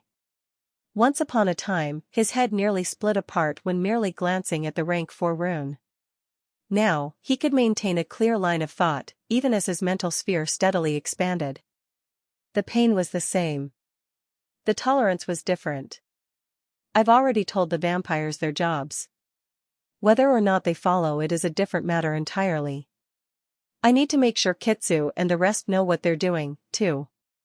I can't have them mess everything up at the last second. So much weight on this, and the burden on Liam's shoulders was almost crushing. There wasn't much left to do except prepare as best he could. Haven't made anything new for some time now, Liam thought. Haven't even looked at the Couragist's armor. Liam accessed his ring and took out a series of shimmering, ornate gauntlets paired with full sets of crystallized armor. Looking at them with an assessing eye, Liam studied both as the night slowly passed. These really are amazing, Liam thought. They're not inscribed. Just forged. And yet, they somehow amplify the physical damage and speed output. The armor does the same, but defensive-wise. Not just to abominations either, but it's definitely stronger against them. Unfortunately, he couldn't use either of them. Not in their base form. The gauntlets were too big and clunky. A swordsman needed the full flexibility of their arms to perform a wide range of swings. Using them was akin to a swimmer putting a cinder block around his neck when swimming. However, if he chipped them down and made them flexible? Quite frankly, Liam was tired of having his arms ripped off so many times. That was the only disadvantage that came with having 4 arms. It gave his enemies 4 different ways to latch onto him. Breaking the gauntlets down would bring down their power amplification abilities, but it was a decent alternative to having his limbs torn. Plus, he could just inscribe them. The armor, on the other hand, was a no-go. There wasn't a weight problem, but it conflicted with Liam's redirection cloak. For the remainder of the night, Liam tinkered with the gauntlets, tuning it to his tastes. Though, on the side, Liam tinkered with the armor. But instead of making it for himself, he was improving it for another person. At the same time, Liam explained to Kitsu and all the other zeniths of the temple their jobs for the final battle. Entering a rank 5 zone was extremely dangerous, even to the strongest rank 4 zenith, let alone Liam. Their job was simple. Protection. Both if the Fierists didn't protect Liam, and if the Couragists targeted him. Soon enough. It was time. Sounds blared outside of Liam's battle station, and all the Fierists rushed out of their homes in preparation for the last and final battle. Liam heaved a sigh, then put on the 2 pairs of gauntlets he'd inscribed for himself. Instead of the silvery white, he'd colored them with a dark crimson hue using his blood. A demon wore them now. Not a warrior. Its entire aura changed, and not just its purpose. They were perfectly lightweight, and resembled arm guards more than they did cannons. Liam threw on the cloak and left. Chapter 4:11 Arrival. Outside, the putrid, blood-tainted air was so tense, one could cut straight through it with a knife. Liam could see it. The desperation on the Couragists' faces as they left their huts in unison. They didn't even smash their gauntlets against the ground as they did the first time. Liam also saw the confidence on the Fierists' faces. That wasn't good. Overconfidence was idiotic and dangerous. It made people think they were greater, smarter, better than they actually were. Was Liam overconfident? Of course not. But he knew exactly what his capabilities were. And all his actions were based on that. He was confident. Not overconfident. There was a big difference. Nevertheless, that wasn't the point. Ryu, Jane, Virium, Kitsu, and the rest of the elders gathered around Liam and hid him from view. To everyone else, he was just another person in the crowd. Is it today? It's today, right? Ryu said, rubbing his dark, tired eyes. Please tell me it's today. Turns out, Ryu's greatest fear wasn't waking up as a skinny person. It was insects. But the coward couldn't admit it, even though some acolytes said he screamed like a girl in front of a nurse cockroach. Nevertheless, even the Berserker Hound, and a few others, had garnered a reputation in the war. Elder Jane was known as the Black Witch, due to her alchemic abilities disguised as a toxic-type abomination. Elder Virium was known as the Old Demon, due to his aged appearance and vicious fighting style. And Ryu? Ryu was known as Angry Man. That was it. Liam took out the set of Couragist armor he had inscribed a moment earlier, then gifted it to Ryu. Ryu had a dumbfounded look on his face as he looked up and down the suit of armor. It fit his size perfectly. The once glorious suit of armor now had accents of sinister black mixed with dark crimson. Vampiric characters were etched onto its surface, which made it look like a forbidden treasure. All Liam had to do to make the color transition was douse the thing in his blood. His ichor had become incredibly potent, and even rank 4 materials were easy to taint. For me, Ryu said, his voice cracking with happiness. I knew it. You do like me. Don't be stupid. Liam made an annoyed groaning noise and dodged Ryu's attempt to hug him. A moment later, the group was forced to put their attention on the task at hand. Dusk was approaching. The timer was ticking down, starting from minute 1. Liam looked for a specific part in the ground where the vampires lived under. There, the Minister of Defense poked his head through, exchanging a firm nod with him. A second later, his head plopped back into the ground. Liam's eyes snapped towards the center. The rank 5 Fierists were going all out for this battle. Most of their abominations were actually centered around defense. Nov/LB/in. After all, the only way to win this thing was if either side had enough time to accurately dispel the rank 6 force bubble. Either by charging a joint attack centered on it, or by slowly and steadily breaking it down. Lives were being put on the line. It wasn't just that the Couragists were desperate. So were the Fierists. No one wanted this war. Except those 2 monsters living above their ivory towers. But having an advantage made one lose their edge. The resolve on their faces was not as hardened as the former. As the seconds ticked down, Liam inwardly rehearsed his own plan. What was this plan? Patiently waiting. A few seconds later, the timer hit 0. The final battle began instantly. Boom. Boom. Boom. 3 massive, back-to-back explosions echoed from the center of the battlefield, courtesy of the Couragists. But as soon as they took place, they abruptly froze, as though time had stopped. Then, they retracted into the ground. A moment later, the Fierists deployed a wall of flesh abomination that built upon itself, turning into a gory barrier that spread outward like an unfurling curtain. Boom! In unison, 10 rank 5 cultivators of the fire element pushed the wall with flaming fists. The wall exploded inward, dousing the entire zone with gobs of blood. But in that moment, the Fierists had created a nest over the force bubble. Now came the defensive part. From 38 rank 5s, more than 23 of them worked on defense. They positioned themselves in a circular formation around the force bubble. The rest charged up a joint attack which consisted of one sole element. Lightning. KR. The abomination in question was a storm eagle, gathering black electricity within their beaks and claws. As it continued charging, a chain link of electricity was created between each of the storm eagles. KRRSHT. It was getting stronger and stronger. All 30 Couragists abruptly stopped engaging. The Fierists felt their stomachs fall. The attack was only getting stronger. Why weren't they stopping them? All 30 of them grouped together as tight as they could, shoulder to shoulder, forming a diamond-shaped attack. Then, they kicked their feet in unison. Boom! Their shin armor exploded, giving them enough momentum to push past every defense and cut straight through 4 storm eagles in one go. The Couragists no longer had shins. From the knee down, they missed an entire body part.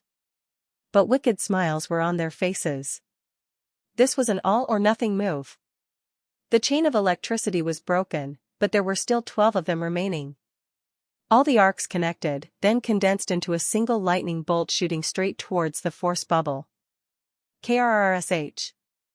A terribly loud thunderclap resounded across the entire battlefield. As soon as the black lightning made contact with the force bubble, a huge chunk of force was chipped away from its surface. The beam of electricity lingered for several seconds, even after the initial bolt had dissipated. And yet, it wasn't enough to break the force bubble down. Slowly, the force bubble was healing its gaping wound, and all progress would be turned to zero. The despair in the air was palpable. But just then, a figure suddenly appeared on top of the force bubble, his cloak fluttering in the wind. The Reaper had arrived. Chapter 4:12 Purple Light. As soon as Liam appeared above the force bubble, he got to work. Beneath his cloak, hidden from sight, a mass of chaos was forming on his left hand. On his right, the black hole gently grew bigger. On the spare arms were his Odachi and Breaker Blade. Time seemed to slow.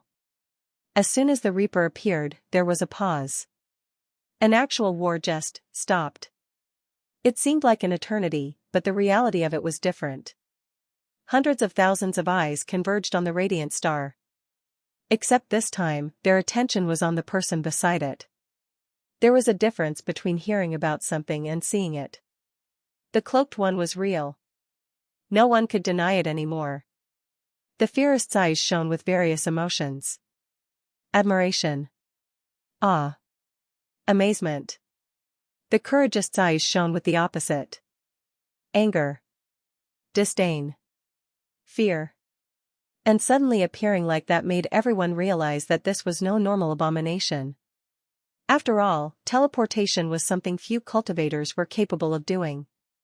Only those of the upper echelon could ever do something like blinking large distances. Half a second of silence passed as both sides were dumbstruck and silent. Utilizing the moment of silence, 4 figures flew over to the center. Old Demon. The Black Witch. Angry Man. And a fleshy, tentacle monster with one large tail at its back. Angry Man took a deep breath of air and squared his chest. Then, he let out a long, commanding roar that echoed like thunder. Protect the Reaper, N/O.V/.E/LB/I/N. The sound waves spread throughout the veil, violently shaking the air inside. On those words, reality kicked in. They were in a war. Why were they gawking like retards?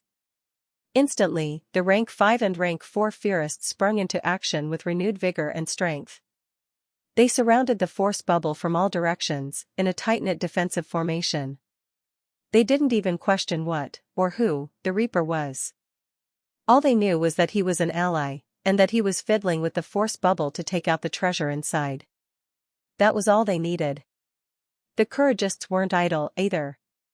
Their strongest was a bare-naked man wearing nothing but an undergarment on his groin, and 2 massive, platinum gauntlets on his hulking arms.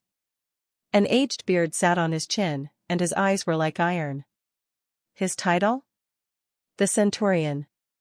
His face looked extremely severe. Sort of like an aged general that knew nothing except war. Take the Reaper's head. Compared to Ryu's bellow, the Centurion's shout directly caused Liam's eardrums to burst. Not just his, either. Liam flinched, but he didn't stop the combination required to make his void. A moment later, his ears healed on their own. This was no normal version of his void. It had to be strong enough to poke a hole through a rank 6 force bubble. However, the force bubble was significantly weakened. It was doable. Kitsu cast a few illusions to hide Liam's figure from view. Darium waved his hands and a sphere of foamy, dense water encased him and the force bubble at once. Right after, Jane hurled an elixir filled with some sort of transparent liquid at it, which made the water bubble condense and thicken with several layers. Now, the war had turned into something else. A game of protecting the flag. The flag in this case was Liam himself. Boom. One Couragist smashed both gauntlets together and caused a compressed shockwave to shoot straight at Liam. A rank 5 attack. No matter what his defenses were, Liam couldn't afford to live from that. An ooze, a toxic slime-type abomination consisting of melting virulent green filth, positioned itself in front of the attack. Boing! The shockwaves caused it to jiggle and bounce like jelly, but the attack was rendered null. But by the time it finished digesting the deadly sound waves, the Couragist ran a fist right through its stomach, killing it. Just then, another murder moth abomination whizzed by from the side. Whoosh! The name was self-explanatory. It was a rank 5, whale-sized moth with vermilion wings and a terrifying appearance. On the ends of its countless arms were scythe-like claws dripping with blood. The Couragist blocked with its gauntlets, but the murder moth latched onto its body and started ripping away like a crazed maniac, releasing a fast, shrill cry that sounded like a laugh. By the end of it, the Couragist looked like a chewed piece of meat. But just then, 2 Couragists shot at the murder moth at the same time. One from above. One below. Both punched with as much might as they could muster. BRSH. Instantly, the murder moth was crushed like a compressed can, spraying wet guts and shredded viscera. A second later, 4 death dancers, beautiful, humanoid spiders that looked strikingly close to ballerinas, gracefully danced through the air with fluid, eye-catching movements. Amidst the filth of war, they were like diamonds. Eye candy. It was beautiful. The Couragists felt their worries melting away. Perhaps watching them dance for the rest of their lives wasn't such a bad thing. It was so beautiful. The beauty was a facade. A pretty little lie. The death dancers had hypnotic abilities. They closed the distance in seconds, and by the time the Couragists snapped out of their daze, the death dancers gracefully detached their necks. CRK. But a moment later, the death dancers were ripped apart limb from limb by the Centurion. The Centurion was a light elemental. He was incredibly fast. His presence alone forced several Fearists to put all their attention on him. The defenses were falling apart as a result. The Couragists were slowly carving paths towards Liam with terrifying speed. They were running straight towards death and pain with no regard for their lives. Roa air. Roaring like a wild animal, the Centurion turned into a streak of light, shoulder-bashing everyone in his path. Ryu, Kitsu, Darium and Jane tried to stop him. But they didn't stand a chance. Bang! They were flung away, broken in one way or the other. Eventually, the Centurion arrived at the water bubble, breaking away the fortified layers with ease. But by then, an unmatched sense of pure, life-threatening danger caused the centurion to recoil and stop his charge. Purple light. Chapter 413 Worry. The purple light exuded through a crack in the water bubble, casting a vibrant hue on the centurion's shocked face. From how it was angled, only he could see it. His dominating, hulking frame blocked out the rest from seeing what he did. Lights danced in his iron-like eyes. The massive void was 9 inches in diameter, and the space around it visibly curved. Liam held it outward from his body. Right after, its circular form flattened, turning into a slash. Then, it spread out in a wide arc, slicing through the top half of the force bubble. The slash was slow. The force bubble was pushing it back. It was like a hot blade through a hard block of ice. The first point of contact was fast, but it was getting slower and slower the further it went. But at the end of it, the top half had split. The radiant dagger was in full view. Liam reached for it. Meanwhile, the centurion looked at the abomination in a new light. Could it really attack this thing? Something that could rip through a rank 6 force bubble? Something that could make him, the centurion, feel fear? Although the abomination seemed weak, no one could accurately determine the strength of something at first glance. What if that purple mass was directed towards him?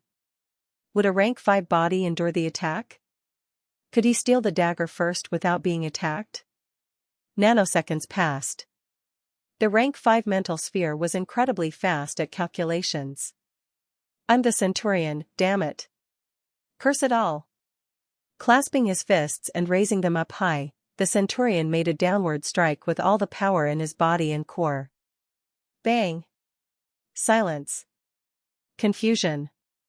The centurion's face twisted like a bad smell entered through his nose. The strike hit. Nothing. It hit the air itself, like some sort of invisible barrier had been there the entire time. The centurion used a mental attack. It didn't go through either. Turns out, the hunchback, snake-eyed, shifty minister of security had a few tricks up his sleeve. Liam had grabbed the dagger. His fingers curled around its shiny pommel. It felt like grabbing the sun. Have I touched the stars already? Liam thought as his grip tightened. There's no heat, though. There was nothing unusual about it, either. It felt like any other dagger, except that it was imbued with rays of sunshine. A moment later, his shadow sucked the dagger into his inner world. The rays were gone. Silence. The veil slowly unraveled. The circular, dome barrier that separated the outside world dissipated. Shock. Regret. Silent joy. Victory. Loss. Freedom. Despair. There was an influx of all kinds of emotions. Cheers from the fearists. Silence from the couragists. It was over. Liam glanced at the incredulous centurion, who looked at Liam like he grew out a second head. Liam smirked menacingly. A second later, he used Shadow Blink. The Reaper was gone. What? What about the treasure? Was that it? Was the cloaked one not, with the fearists? The dual imperialists looked at each other with confused expressions. What's happening? Is this part of the war? Who was the Reaper, anyway? Anyone know him? Where'd he go? Emperor. Empress. As the seeds of pandemonium were just beginning to bloom, Liam teleported to where Ryu fell, then grabbed him by the chest plate. In quick succession, he teleported to Kitsu, Virium and Jane, too, grabbing onto each of them as though they were baggage. Liam used his tentacles to grab onto the giant fox. Using Shadow Blink while holding another person allowed that person, or thing, to come with him. The size gap didn't matter too much, since Liam's shadow was extremely stretchable. But it sacrificed roughly twice the blood. Thus, with a total of 4 teleportations, plus the initial blink to appear above the force bubble, Liam had used 99% of his blood. He looked pallid, ashen-skinned and anorexic. His eyes drooped from exhaustion. But he was finally regrouped with the vampires, acolytes, and the remaining elders who were positioned towards the rims of the veil. They were all hiding behind a battle station, the furthest from the center. On the side were two massive, circular gates placed right outside the veil's range. This was where the Minister of Transportation had hid. From one of the gates, all kinds of Zenith vampires were pouring through. From the other, rank 5 clan leaders and their sects were pouring through. It was happening. The Minister of Magic, Torture, Defense, Security, and Transportation looked at Liam with a conflicting gaze. Liam recognized the sinister glare in their eyes. They were wondering, what would happen if we just killed him here? It didn't take a genius to realize they were considering it. But they couldn't. If their king ordered Liam's death, it would have happened by now. But it didn't. Before anyone could speak, Jax threw Liam a Zenith Furist's corpse. KRSH. Hiding his figure with illusions, Liam sank his teeth into the woman's head. A stream of brain juice, blood, bone, and brain washed down his throat. Slowly, life returned to him. It was like watching a fast-forward video of a person going from skinny to muscular. N-0 Velben. In a few more bites, the woman was gone, except her core which Liam stored. 10% of his blood returned, making him seem human again. Not that he was a human, though. The illusions dissipated. Liam looked back at the vampires. No more sinister glares. The Minister of Magic was the first to speak. "You didn't look too well there, friend." "You don't say," Liam retorted, wiping his lips. As soon as the clan leaders saw Liam, they rushed to his side and gave him a terse salute, before lining up behind him. They were rank 5s. But Liam's word was basically Usen's. "Not him you should be worried about, foolish boy," the aged Minister of Transportation said. "It's them." She gestured to the two distant towers. Two silhouettes had emerged from their peaks. Chapter 414 Good Hands. Two silhouettes. One from the Empire of Courage. And the other from the Empire of Fear. At once, the atmosphere turned into somewhat of an enigma. It felt like two strings were pulling at each other. The air turned both scaldingly hot and chillingly cold. Both terrifying and courageous. On the left, colors drained from everyone's vision. Most couldn't look up. They began vomiting as the malevolent aura grew stronger and stronger. Nearer.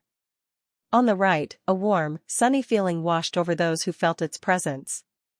Most suddenly felt their ambition rise to new heights. They wanted to get stronger. They wanted to pursue their dreams. They wanted to live the rest of their lives with the person they loved. The feelings were polar opposites, yet worked so well in tandem. They basically balanced each other out. Subconsciously, Liam slightly tensed. The stakes were at their peaks. And quite frankly, he'd always been a little nervous around powerhouses. He couldn't help it. It wasn't a fear thing. Not entirely.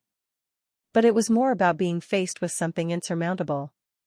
An immovable object. Rank SIXS were those who stood at the peak of mountains, and were a handspan away from touching the sky. And, well, sitting there in his shadow, was the thing they waged a literal war over. Not exactly reassuring. Eventually, the rims of the veil were filled with both vampires and humans. The numbers continued pouring in an orderly fashion. The vampires would line up behind the ministers. The sect patriarchs would line up behind the temple.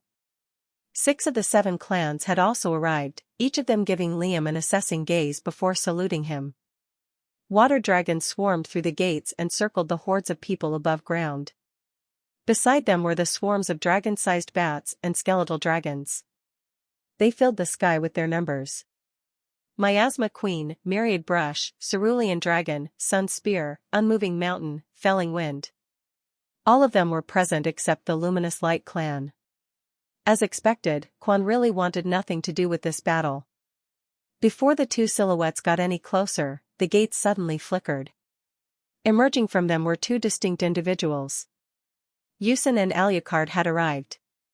The former obscured his face with the shadow demon mask, his body more muscular than usual. Black wrappings were bandaged around his body. They were of a higher quality compared to the usual. A peak rank 5 item. This was the unforgiven shadow. To the rest, it just seemed as though it was his war attire.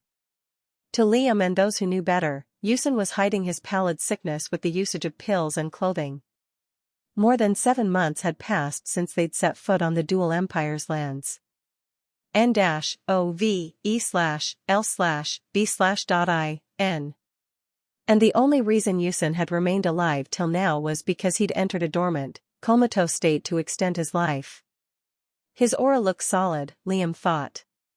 But it's struggling to stay that way. Beside him was Ucladd, Pasha of Corsa. He looked spine-chillingly scary. As soon as he appeared, there was a palpable silence as everyone processed who it was they were looking at. Ucladd had more or less the same appearance as last time, with minor differences. He was still youthful, with pearly smooth skin and a dark goatee on his chin. He wore his usual red and black robe, the folded collar of which arched around his neck. Lanky, corvid black hair, parted from the middle, fell to his shoulders. His piercing, blood-red eyes were like an endless abyss. Staring into them for too long could make someone lose themselves in their depth. The rank 5 sect patriarchs watching felt their heart rates quicken. This was the first time they'd seen a rank 6 powerhouse besides Quan Moyong and Ucladd. They were witnessing an aged monster. The ministers rushed to their king's side and gave him a strange salute, putting a fist over their hearts. Was that worry Liam saw on their faces? Or was it relief? He couldn't tell.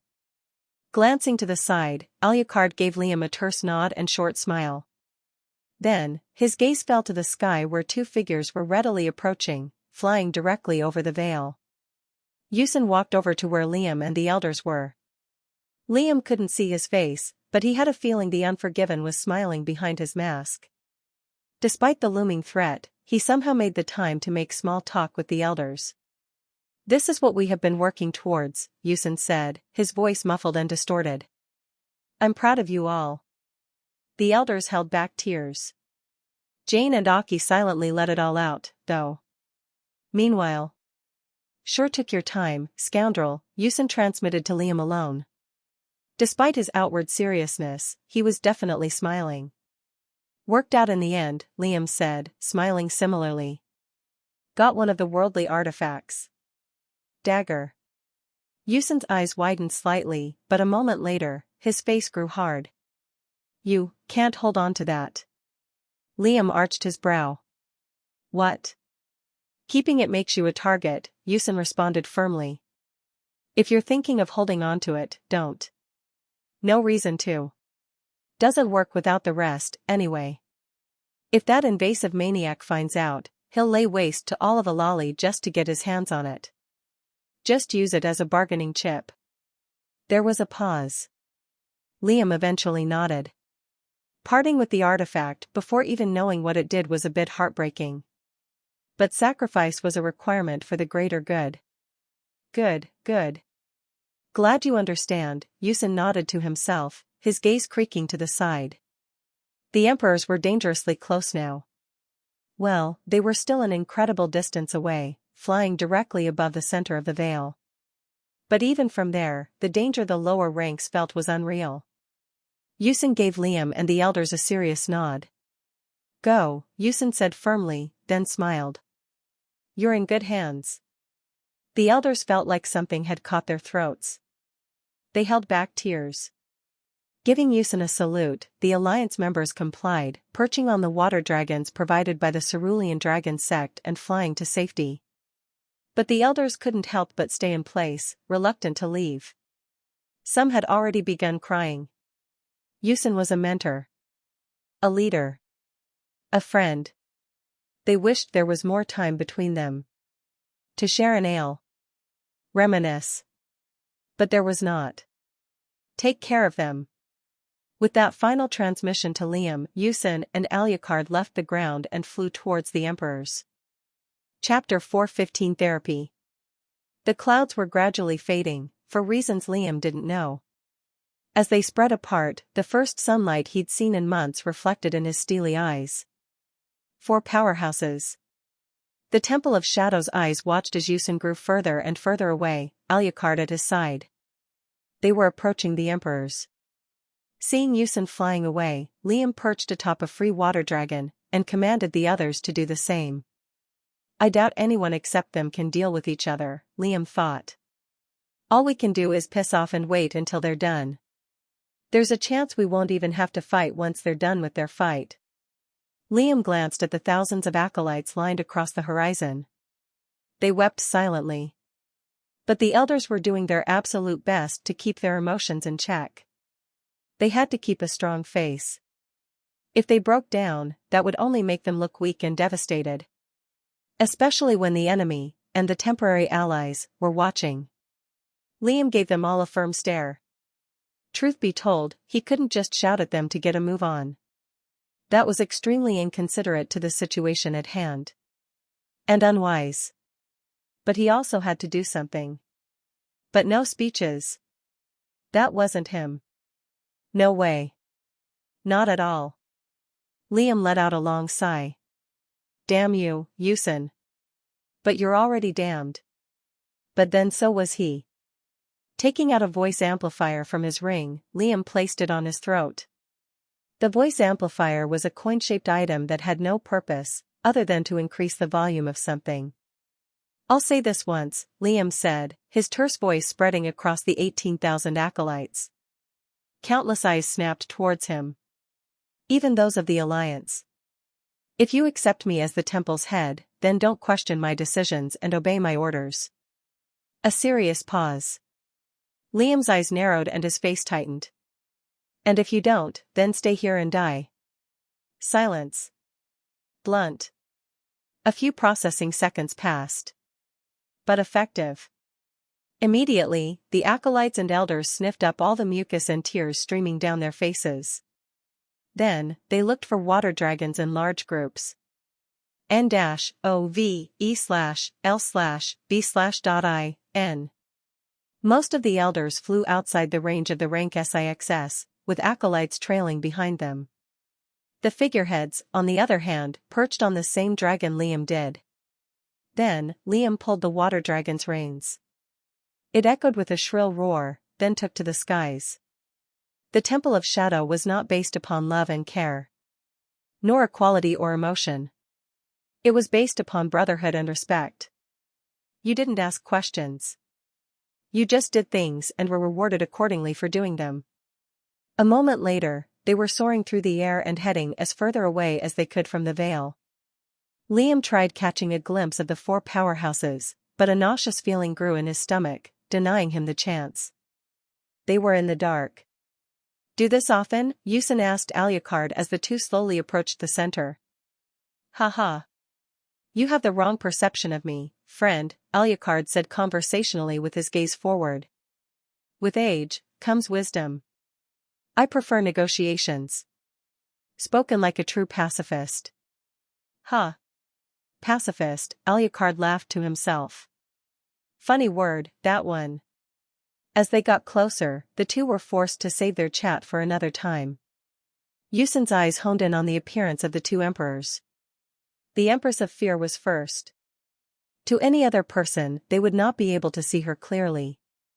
Their vision would swim with black and white colors, and they'd vomit out their insides. But this didn't apply to Yusin or Alucard.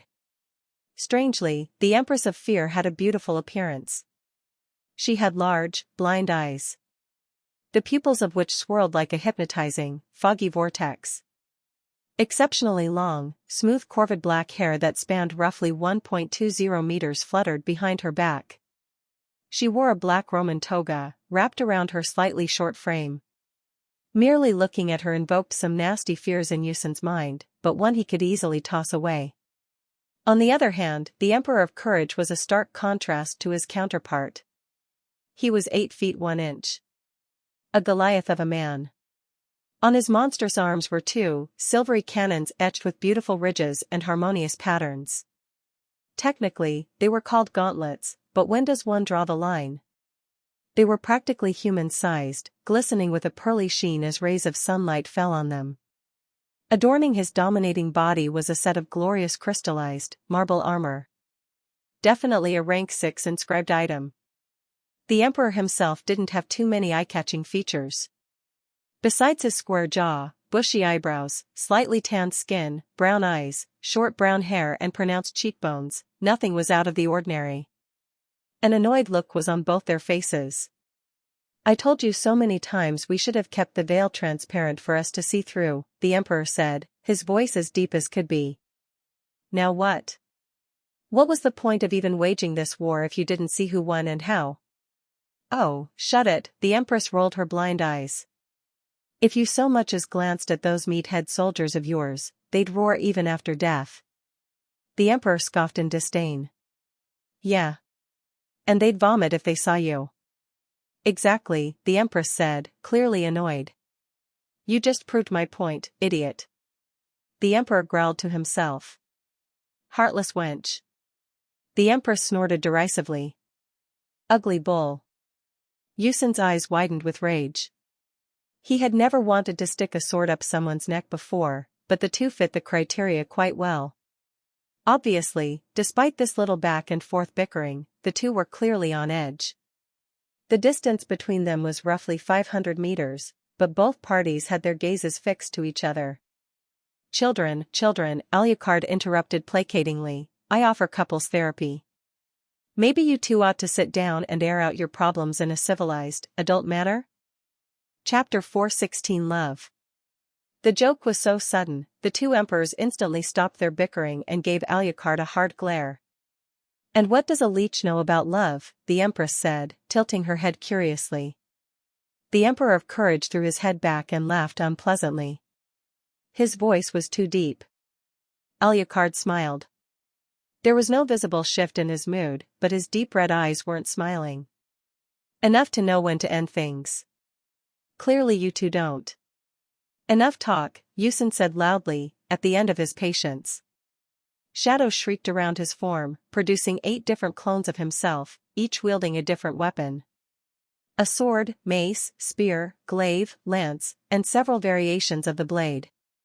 Each of them had their own consciousness, it seemed, spreading around Yusin's sides. The Empress clicked her tongue. An ethereal black substance swirled over her hand, producing a shriek-like noise. Smiling with a set of perfect teeth, the Emperor cracked his knuckles and stretched his shoulders. With each pop of his ligaments, an audible shockwave echoed out. Truly a monster among men. On the other hand, Alucard didn't move an inch from his place, but a sinister and stomach-turning aura grew stronger. "Wait," the Emperor said suddenly. Silence. Even the Empress looked at him with annoyance in her eyes. "Is this a brawl or a duel?" the Emperor asked genuinely. "Who am I fighting?" Silence. A strange question to ask in the heat of battle. The Empress clicked her tongue. "I'll take this one," she gestured to Yusin. "You can take the leech."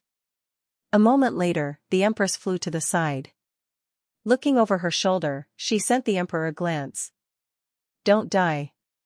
The Emperor of Courage chuckled under his breath. Right after, Yusin followed after her, the 8 shadow clones trailing behind him. After a while, they simply disappeared over the horizon. A rank 6 battle was much more devastating than one might imagine. The least they could do was fight over the ocean, since it would minimize the damage done to the lands. Alucard heaved a long sigh. But when he looked back at the Emperor, he was no longer there. Boom! A silver gauntlet made a wide, diagonal swing through the air, followed by a sonic boom. With a wide smile on his face, the Emperor had attacked without warning. His arm swung across Alucard's hip, torso, and shoulder. And as it made contact, time slowed. In slow motion, Alucard exploded like a popsit. So much blood. Pure ichor spread in all directions. Like a balloon filled with water had suddenly burst from within. Alucard's upper body was just gone. His legs were still hovering in the air, but above the hip, there was nothing. The Emperor felt like he had to laugh. "Alucard! The Pasha of vampires. The so-called immortal. Boom. One shot. Just then, the Emperor realized the blood had stopped midair. Like time had abruptly frozen it in place. SHRR. The Emperor's eyes widened in disbelief. All the blood was reverting to its original position. Like time was being rewinded. As it all poured back to its original position, blood and bone was reforming at an unreal rate. Even the clothes. In just a few moments, Alucard was back in one piece, as though he hadn't burst apart a nanosecond prior. Alucard had an uncharacteristically pissed-off look on his face. Wordlessly, Alucard grabbed onto the Emperor's gauntlet with one hand. Then, he clenched. KRSH. Cracks spread across the rank 6 gauntlets like it was made out of wood. Whoosh! Shocked, the Emperor swung again, even faster this time, on Alucard's face. Bang! A long streak of blood sprayed to the side. Ovald 1N. Alucard's face had been wiped off. Above the lower jaw, there was nothing but ripped-off flesh. But once again, the blood that spurted off just reeled itself back in, reforming a brand new head without so much as a scratch on it. This time, though, the Emperor flew backwards and created space between him and the vampire. That's one disgusting ability if I've seen one, the Emperor said dejectedly, grabbing his broken gauntlet. A ripple of silver light passed through it, repairing its cracks. It was back to peak condition. Can you even die? Alucard's face suffered an abrupt change. He no longer smiled. No longer had the same sarcastic, playful demeanor. No. Now, his face was sinisterly dark. It was like watching a soft-spoken, gentle, kind person suddenly get angry. It was terrifying. The Emperor wasn't too afraid, though. There was a reason courage was in his name. I've seen scarier. Have you seen my type? The Emperor joked. There was no response from Alucard. Instead, the Emperor's arms released sparks of yellow light. Fire. At once, the awesome gauntlet surged with an outburst of crimson flames, burning with an unreal amount of heat and ferocity. Next, the twin flames expanded with a fierce gust of wind, slowly growing into 2 titanic arms of fire midair. Each arm was roughly 9 meters in length and width, and they hovered to the Emperor's sides like an extra pair of limbs. With how bright they were, those watching from thousands of meters away thought 2 suns had abruptly spawned. It seemed like the Emperor was a dual elemental of wind and fire. Instead of producing anything new, they simply empowered each other to a devastating level. If I can't kill you the good old-fashioned way, the Emperor said with a bright, toothy smirk, I'll burn you to ash. Alucard said nothing. Boom. An explosion echoed throughout the world as the Emperor kicked his feet, propelling him forward. Alucard clasped his hands, then unclasped them. Forming in between his fingers, was a thin layer of bright blood that expanded outward, transforming into a great wall. CKRSH. 2 pairs of fists, 2 from the gauntlets, 2 from the flame-made arms, collided with the wall. However, instead of the wall breaking apart, its consistency was elastic instead of solid. Still, the strikes poked through it like needles through rubber, while the fiery arms caused them to slowly burn away. Shig. But just as the Emperor emerged from the other side, the wall turned into thousands of little dots of blood, which then turned into spikes, which then shot at the Emperor, impaling him in 1,000 different spots. Chapter 417. Enough. There was no grunt of pain, nor panic or shock. Just clear, steady action that followed. As soon as the spikes dug into his body, the Emperor could sense them wriggling deeper and deeper, intent on inflicting the most damage. It was as though the blood had a mind of its own. Either that, or Alucard himself was manually controlling it. But they barely went half an inch deep, while the crystallized, marble armor simply denied entry. Flames swirled through the Emperor's muscles, melting away the bloody substances from his body. Up. Alucard was above now, releasing a torrent of condensed blood bullets heavily raining down upon the earth.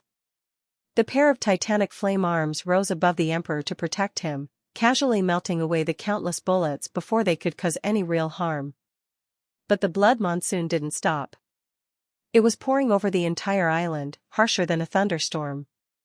A small portion of abominations had remained behind as the armies fled from the dual empire. They were either too big to bring along, or they were untamed. Nothing survived. The lands were now overflowing with rivers of red. The emperor's gauntlets produced a metallic chime.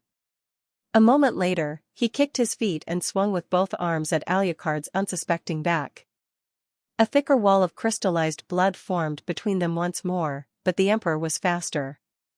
All four of his swings exploded forward, crushing the sturdy wall, eviscerating part of Alucard's body, while incinerating the rest. Just like last time, bloody matter burst outward, while his remains shot past like a broken ragdoll. Ashes fluttered in the wind like snow. But even as he flew the distance, Alucard's body rapidly reformed. The emperor's features twisted in anger. What followed was painful to watch. Roaring furiously, the emperor performed a series of brutalizing attacks on Alucard, giving not a millisecond of respite. As soon as a punch would land, he'd teleport to Alucard, and he'd punch again. Rinse and repeat. However, whenever a major fire attack was about to land on him, the Pasha would erect a barrier of ichor to protect himself, even when he was reduced to splashes of blood. This meant two things. Fire was the vampire king's weakness. And his nexus was definitely somewhere in his body. The emperor knew what Alucard was trying to do. Vampires had amazing abilities, but with them came glaring disadvantages. Their way of attaining strength was largely different due to their centers of power. To them, power literally equaled time. However, hard work didn't play too big of a part in determining their abilities. After all, just sitting idly and doing nothing slowly but steadily made them stronger. Sure, consuming the blood of a higher-ranked creature benefited them greatly to an extent. But it was barely a boost. The liters of blood and kilos of flesh required for a higher vampire to make a significant breakthrough was stupidly high, which is why they didn't bother. Nor were powerful humans in high stock. Regular human meat was reduced to a delicacy for this reason. Cultivators, on the other hand, had to earn their progress with blood, sweat and tears, but the gaps in between ranks were not as vast. A vampire's reflexes, bodily strength, speed and overall strength largely depended on the power of their blood. But all their physical and mental aspects paled in comparison to a human's, since they weren't dedicated to each of them. In broad terms, it was like having a factory dedicated for several items, versus having a specialized factory for just one thing. The qualities were different. The sea of consciousness was a powerhouse of a thing. Though vampires were immune to mental attacks, due to them not having any mental sphere, their thinking speeds were abysmal compared to a human cultivator. But their regeneration was out of this world. In short, Alucard was simply biding time until he understood the Emperor's fighting style, relying on his incredible healing factor to do so. But the Emperor could not afford to take his enemy lightly. Alucard was an enigma, judging by how he broke the Emperor's gauntlets with such ease. Such physical strength was not common among even the strongest of vampires. Why was he not attacking then? Fear of fire? Alucard was suspiciously protective of his groin area. But he'd turned that place to ash already. The nexus was somewhere in his body. Where, though? All the while, the fierce, crimson, needle-like droplets of blood continued to shoot at him, puddling below the earth. Enough. Hundreds of sparks sputtered below the Emperor's feet. Each little spark then swirled, growing, blazing, expanding, forming a series of titan flame arms. If 2 suns were bad, now there were 100. It was blindingly bright, and several countries bordering the dual empire thought it was the end of the world. Like inverse meteors, hundreds of those mountain-sized arms roared over the sky. There was no place for Alucard to escape. Ever so slightly, the vampire's eyes widened. A spherical barrier of crystallized, ruby-like ichor encased his body as the spells closed in on him. It felt like the end of the world. Like 2 stars had collided, and the earth had to suffer its consequences. More than 5,000 meters away, a strip of Liam's skin had been swiftly melted off, followed by his eardrums bursting apart, and his insides bleeding. The air rumbled, the ground rumbled, the seas rumbled. Temperatures skyrocketed, and dozens of earthquakes were shooting to different areas of the world.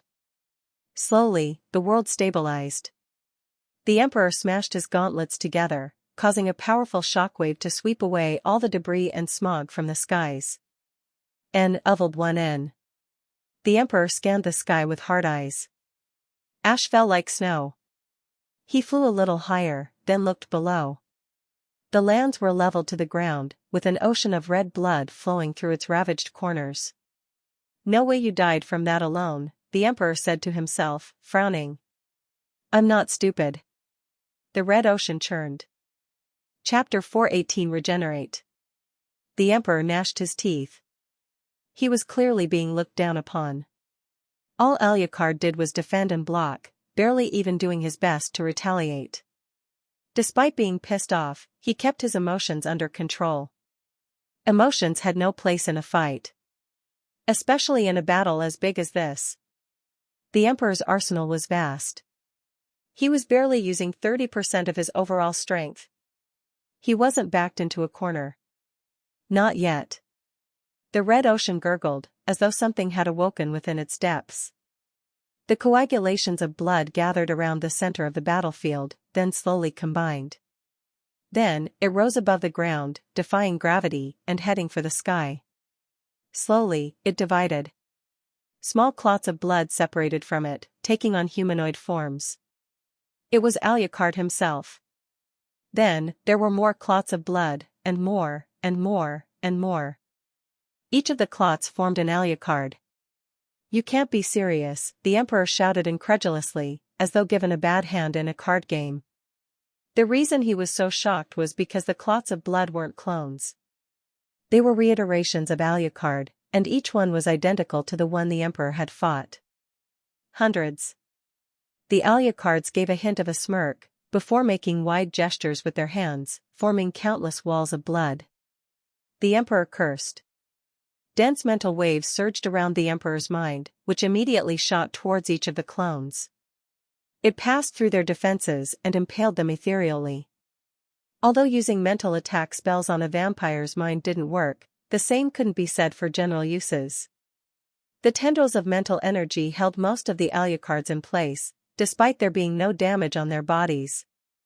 As his mind raced, countless thoughts appeared in the Emperor's mind. I need to burn away all his blood. As long as it flows, he'll just regenerate himself over and over again. Even if I burn it all away, though, there's a high chance he just has blood stored somewhere else. Probably back in his little cave. This guy. He really can't die, can he? Rush. The tendrils holding on to the vampire sparked, then burst in flames, burning them alive. Blood rushed over their bodies in an attempt to puff the flames out, but the Emperor smashed his gauntlets together. Boom. A heavy cone of force spread outward and directly shredded through the closer Ucladds, despite their defenses. Like a juggernaut, the Emperor bulldozed his way through the blood-made structures hindering his path. Boom.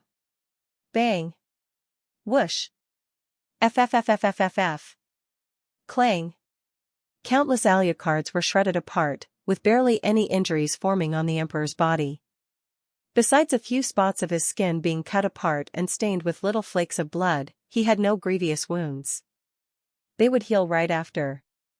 But the longer the fight went on, the more the Emperor was frustrated at Ucladd's tactics. No matter how much blood he burned, how many Ucladds he'd mowed down and brutalized, another would take its place. By now, the lands below them was a desolate wasteland.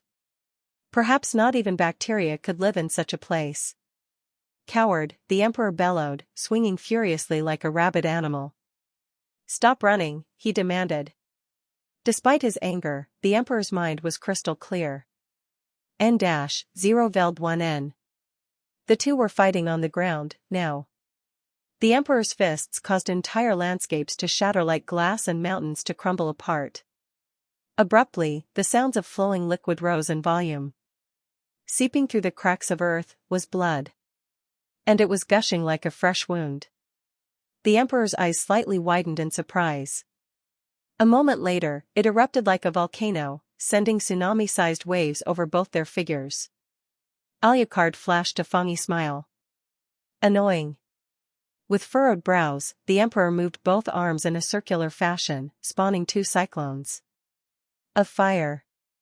Both rotated on their axis, looking as beautiful as they were dangerous. They expanded to the size of a small island, and they continued increasing in power. Alucard narrowed his eyes. This was above what a rank 6 cultivator could produce. The emperor was using his path. The path of courage. From what Alucard understood, the emperor's path made his abilities last much longer than usual, and have multiplied power behind them. That was oversimplification, but paths were way too complicated for a deeper dive. The emperor had been using it the entire fight, but now, he was straining his centers of power to produce an attack capable of true harm. The emperor grimaced with anger. The cyclones met the tsunami head-on, swirling over the emperor like the yin and yang symbol. WRRRSSSSSSHHHH. As they rammed through the tides, the waves of blood were evaporating like butter to a hot skillet. Despite that, droplets of blood cut deeper into the emperor's body as it did so. His marble armor was a mess. His gauntlets had been broken several times throughout the fight, but he repaired them every time. There were just a few cuts on the outside of his body. Nothing too deep. He was safe. The cyclones continued on their trajectory for an entire hour, raging through every crevice and mountain. SHHHHHHH. The cyclones softly puffed out after a few hours. The wreckage was horrible. The entire dual empire had been reduced to ash, including the 2 mega colonies. The emperor took a deep breath. If there was a droplet of blood remaining, the emperor had probably eviscerated it. It was impossible for the Pasha to ever recover from that. The empress would kill him for ruining her empire, but at the end of the day, he was fighting for his life. Besides, no one kept their resources laying in a secret vault somewhere. They used space rings like normal people. The emperor laughed. He knew Alucard was still alive somewhere, but he just imagined the annoyed look on his ugly face. Try regenerating from that, you stupid little blood-sucking son of a. There was a pang of horrible pain that seared throughout his body, cutting his words short. The emperor clutched his chest, coughing violently. He gazed back at his hands with a crestfallen face. Blood. Wait. It wasn't his. Fool. Chapter 419. Fool. Fool. A word was hissed with a sharp rasp. The source? Somewhere within the emperor's own body. Something was emerging from within him. The emperor already attempted to use his flames and his path. But he couldn't. Something had seized his powers. The emperor ground his teeth and tried to swing once more. But he couldn't. His entire body was frozen.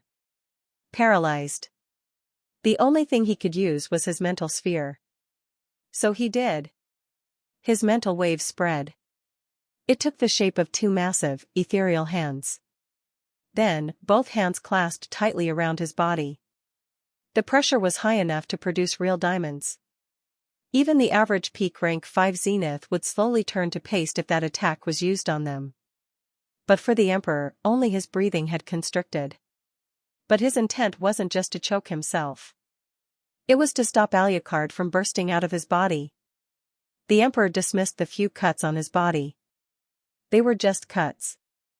Even a normal human would dismiss such a thing. Even a child. He was a bloody rank 6 cultivator. Why would he care about a few scratches? Besides, they would close up and heal almost instantly. But a simple overlook allowed the king of vampires to seize the upper hand.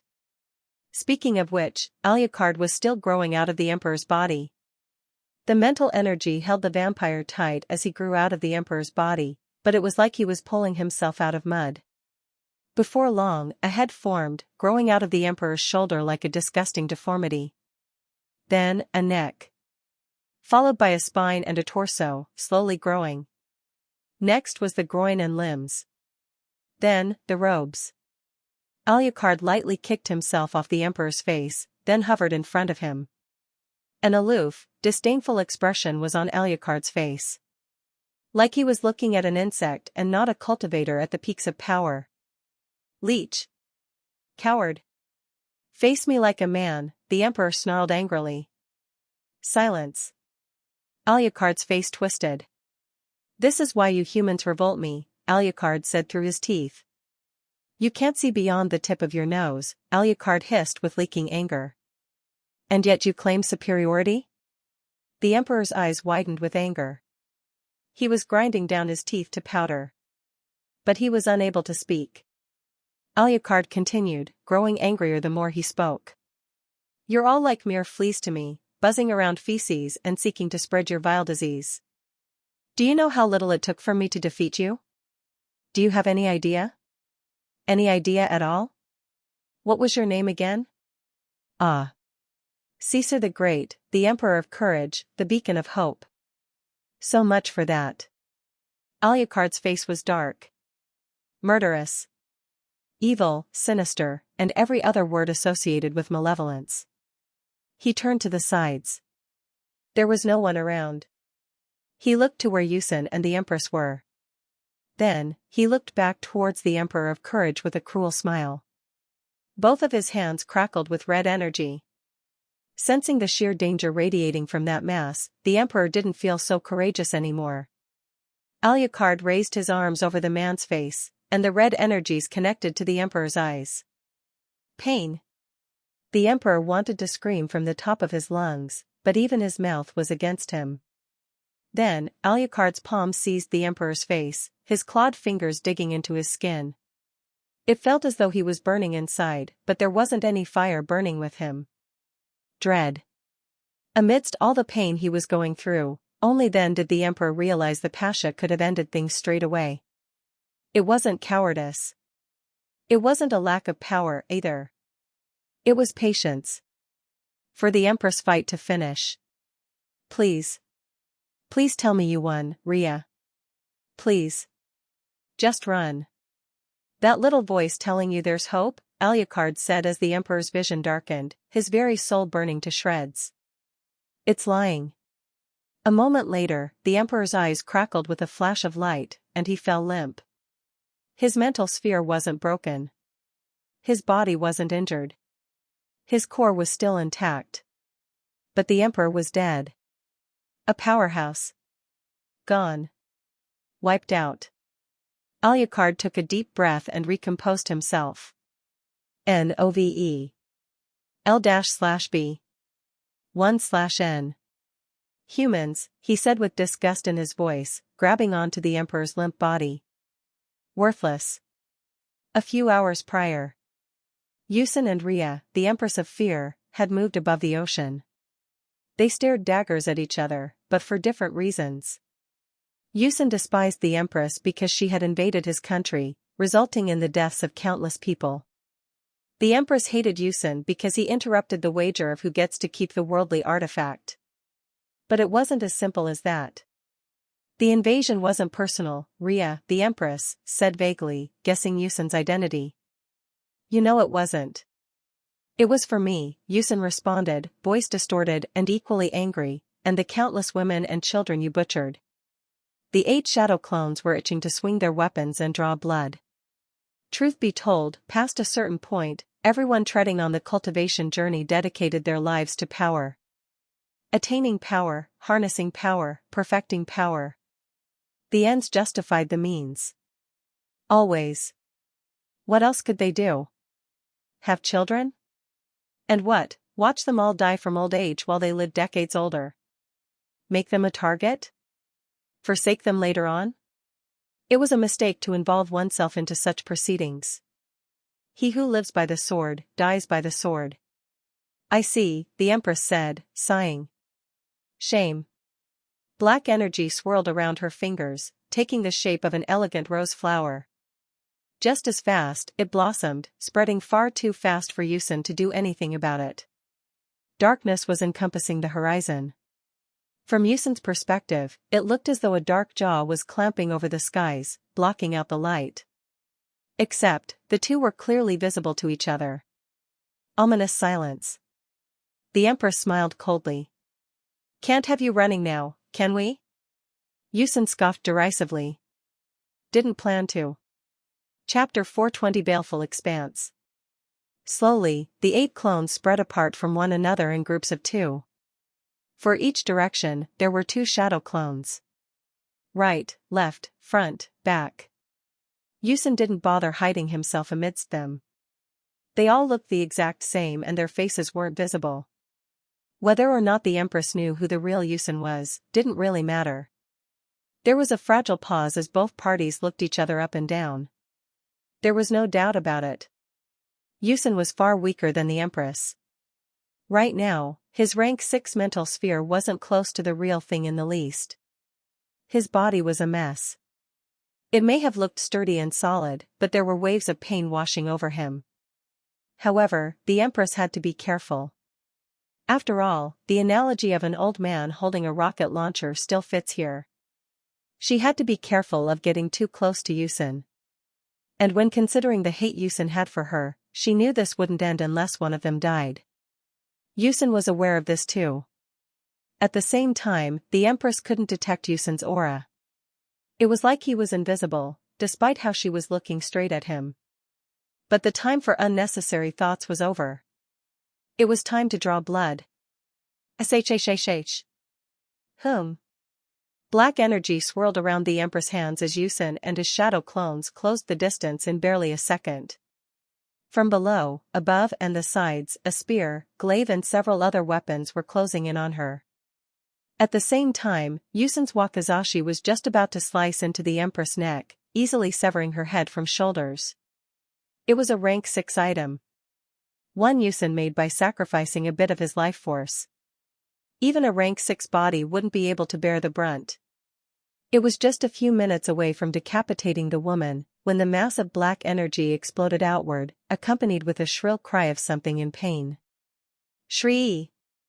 Yusun was blown away, but he quickly steadied himself mid-air. His shadow clones were a bit injured, but instantly healed themselves after.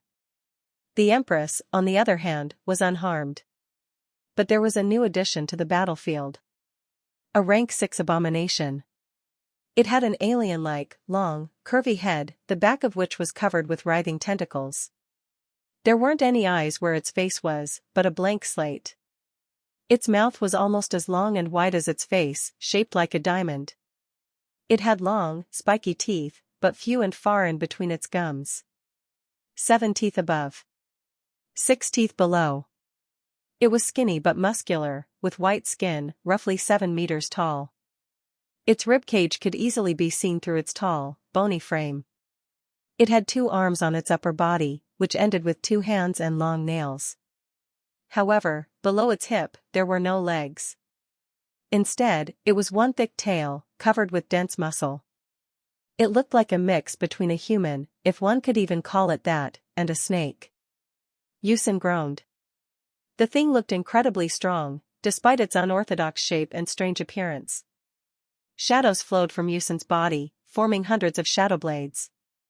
Compared to its rank 5 counterpart, the shadow blade's attack had grown immensely. Instead of little daggers, they were full-blown odachis, and much higher in number. The 8 shadow clones did the same. Although they were separate from the real Yusun, they could use his aura reserves at any time, including his spells. Before long, 9 separate swarms of rotating shadow blades shot towards the Empress and the rank 6 abomination. Show them, Moon, the Empress ordered, pointing forward, unfazed by the threats. The abomination, Moon, took a deep breath. Then, it shrieked with all its power. Scree! All of the shadow blades were shredded apart, and Yusun's ears would have imploded if not for his shadows protecting him. Just then, the abomination appeared in front of Yusun, slapping him away with its crushing tail. Bang! It was too fast. Yusun attempted to block with his sword, but the tail wrapped around its edge and hit him on the side. He was sent towards the ocean. The abomination shot towards him again, intent on using its tail for another blow. but just then, as he was flying towards the ocean like a bullet, Ucladd snapped his fingers. Bang! As the abomination swung its tail, it quickly realized that the person it was aiming at had a mace instead of a sword. Ucladd had switched places with its mace-wielding counterpart. As the tail swung around the clone, the shadow mace spiraled around its muscular tail and tightened around its frame. Its tail and body was ensnared. But its fists were free. It punched the clone with all of its power. Bang! Parts of the clone broke apart, but the chain and mace exploded. Boom! Clouds of darkness gushed forth, encompassing the abomination. However, the abomination exploded into flames a moment later. Rush! Dispelling the corrosive gas. The mace-wielding clone was fully reformed a moment later. But this time, the 7 remaining clones had surrounded the abomination. Meanwhile, the real Ucladd had reappeared behind the Empress. Instead of swinging his sword, Ucladd flicked his fingers forward. The Empress snapped around with a frown. She expected the attack, but for just a moment, she was caught off guard by the back-to-back teleportation. Another mass of black energy shot at Ucladd in a straight line. But a black sphere that curved the space around it met its charge. An oval bin. A black hole. The